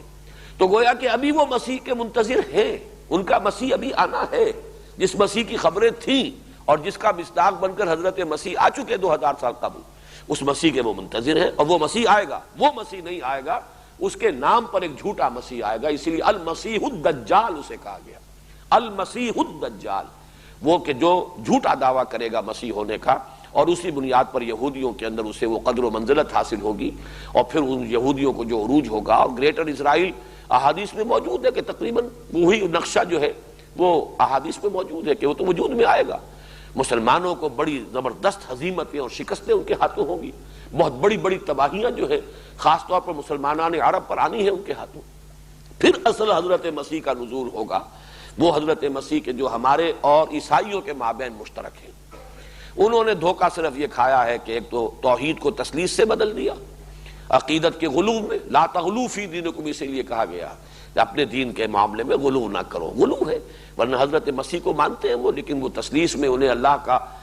الوہیت کا جز بنا دیا ہے۔ دوسرے یہ کہ وہ شریعت موسوی جو ہے اس کو ختم کر دیا گیا۔ اس اعتبار سے حضرت مسیح، لیکن وہ بھی منتظر ہے حضرت مسیح کے، ان کا عقیدہ یہ ہے کہ حضرت مسیح سولی پر چڑھے، ان کا انتقال ہوا، پھر جس قبر میں انہیں رکھا گیا تھا ایک کیو میں، اسی میں وہ ریزریکشن ہوئی ان کی، وہ دوبارہ زندہ ہوئے اور دوبارہ زندہ ہو کر آسمان پر اٹھا لیے گئے، اور پھر وہ دوبارہ آئیں گے۔ تو عیسائی بھی منتظر ہے مسیح کے۔ اسی طریقے سے ہمارا عقیدہ ان سے صرف اس اعتبار سے مختلف ہے کہ حضرت مسیح علیہ السلام سولی پر نہیں چڑھائے گئے، کوئی اور شخص ہے، ولیکن شبہ لہم، ان کے لیے ایک مشابہت پیدا کر دی گئی۔ باقی یہ کہ حضرت مسیح کو اللہ نے اس سے پہلے ہی زندہ آسمان پر اٹھا لیا اور وہ آئیں گے۔ تو گویا کہ ریٹرن آف مسیح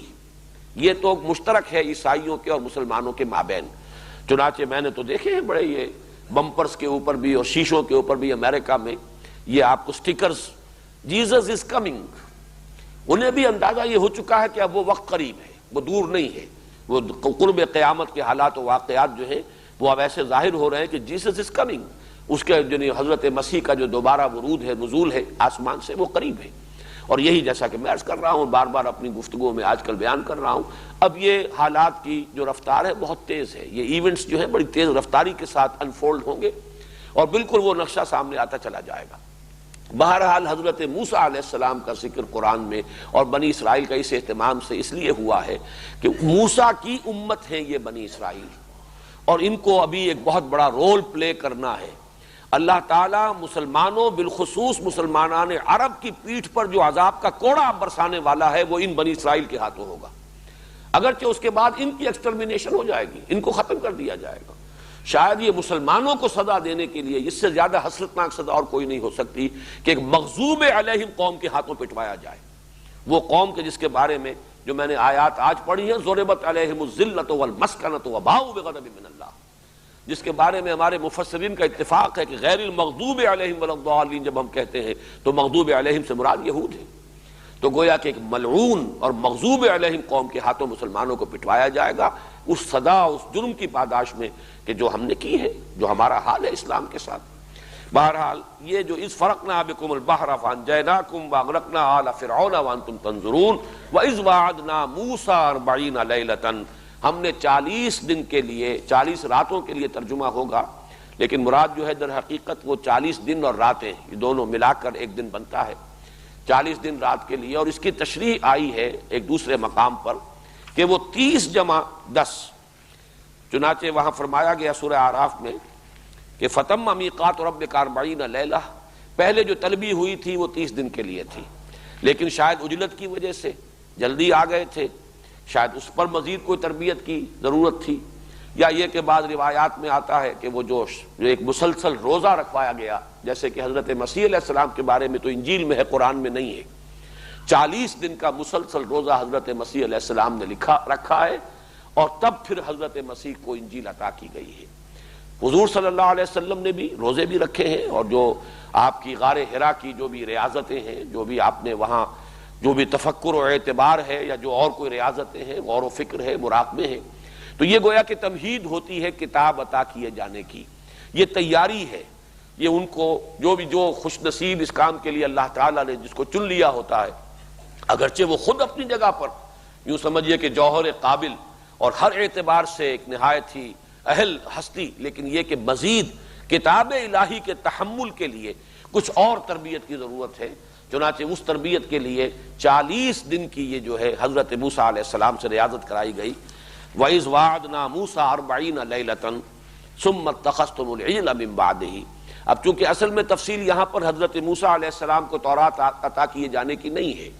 وہ تو دوسری جگہ پر، یہاں تو فرد جرم عائد کرنا جو ہے وہ پیش نظر ہے۔ تو اصل ذکر ہو رہا ہے کس اعتبار سے، تم نے اس کے بعد اس کی غیر حاضری میں بچڑے کو اپنا معبود بنا لیا، وانتم ظالمون، اور تم نہایت ظالم تھے، یعنی بے انصاف تھے، تم نے اپنے اوپر ظلم کیا، اس لیے کہ ظلم کو قرآن مجید شرک جو ہے شرک کو ظلم سے تعبیر کرتا ہے، ان الشرک لظلم عظیم،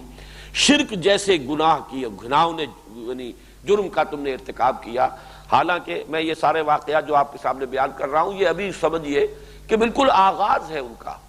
اور انہوں نے کتنے معجزے حضرت موسیٰ علیہ السلام کے دیکھے ہیں، کس طرح معجزانہ طور پر تو انہیں وہاں سے مصر سے نکال کر لائے ہیں۔ وہ جو 9 معجزے فرعون کو دکھائے گئے، ظاہر بات ہے وہ سارے کے سارے معجزے بنی اسرائیل نے بھی دیکھے۔ اس اعتبار سے کسی جگہ پر آج میں اس کا حوالہ تو تلاش نہیں کر سکا، اس لیے کہ میری طبیعت آج کوئی ٹھیک نہیں رہی، لیکن یہ کہ یہ الفاظ بھی میں نے کہیں پڑھے ہیں تورات ہی کے کہ اے بنی اسرائیل تو وہ قوم ہے، تو اس چھنال کے مانند ہے جس نے پہلی شب میں بے وفائی کی ہے۔ یعنی یہ معاملہ جو ہو رہا ہے تمہارے ساتھ، ابھی نبی تمہارے مابین موجود ہیں، ابھی تمہیں کتاب دی جا رہی ہے، پے بپے معجزات دیکھ رہے ہو، تب تمہارا حال یہ ہے کہ تم نے، جیسا کہ قرآن مجید میں دوسری جگہ پر تو یہ ہے کہ انہوں نے وہ تو پہلے ہی کہہ دیا تھا، جیسے ہی مصر سے نکلے ہیں اور دیکھا مختلف قوموں کو کہ ان کے بت ہیں جن کا وہ اعتکاف کرتے ہیں، تو انہوں نے کہا کہ اے موسیٰ ہمارے لیے بھی ایک کوئی ایسا بت جو ہے تراش دے اور کوئی ہمیں بھی معبود ہو، ایسا محسوس خو گرے پے کرے محسوس تھی انسان کی نظر، مانتا پھر کوئی اندیکھے خدا کو کیوں کر۔ اندیکھے خدا کے ساتھ لو لگانی مشکل ہے، کوئی نہ کوئی چیز خو گرے پے کرے محسوس کو، کوئی پے کرے محسوس سامنے نظر آئے تو پھر ہم بھی ذرا اعتکاف کر سکیں گے، تو کوئی ہمارے لیے بھی الہ بنا دے، اجعل لنا الہن کما لہم آلہہ، جیسے ان کے بہت سے معبود ہیں ایک ہمارا بھی معبود بنا دے۔ بہرحال حضرت موسیٰ علیہ السلام نے انہیں ڈانٹا،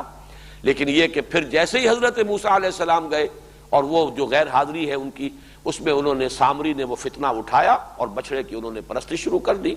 تو فرمایا ثم اتخذتم العجل من بعدہ وانتم ظالمون، تم نے یہ ظلم، یہ بے وفائی اللہ کے ساتھ، یہ گستاخی، اور جبکہ ابھی نبی موجود ہیں، صرف 40 دن کی غیر حاضری کا معاملہ ہے، تو بالکل وہ الفاظ جو ہے کہ تو اس چھنال کے مانند ہے جس نے پہلی شب میں بے وفائی کی ہے۔ تو یہ در حقیقت ان واقعات کا تذکرہ ہو رہا ہے جس سے کہ جو ان کا کردار ہے، ان کی سرشت کے اندر جو چیزیں تھیں ان کو نمایاں کیا جا رہا ہے۔ اب یہی انشاءاللہ مضمون کل ہم مکمل کریں گے۔ بارک اللہ لی و لکم فی القرآن العظیم و نفع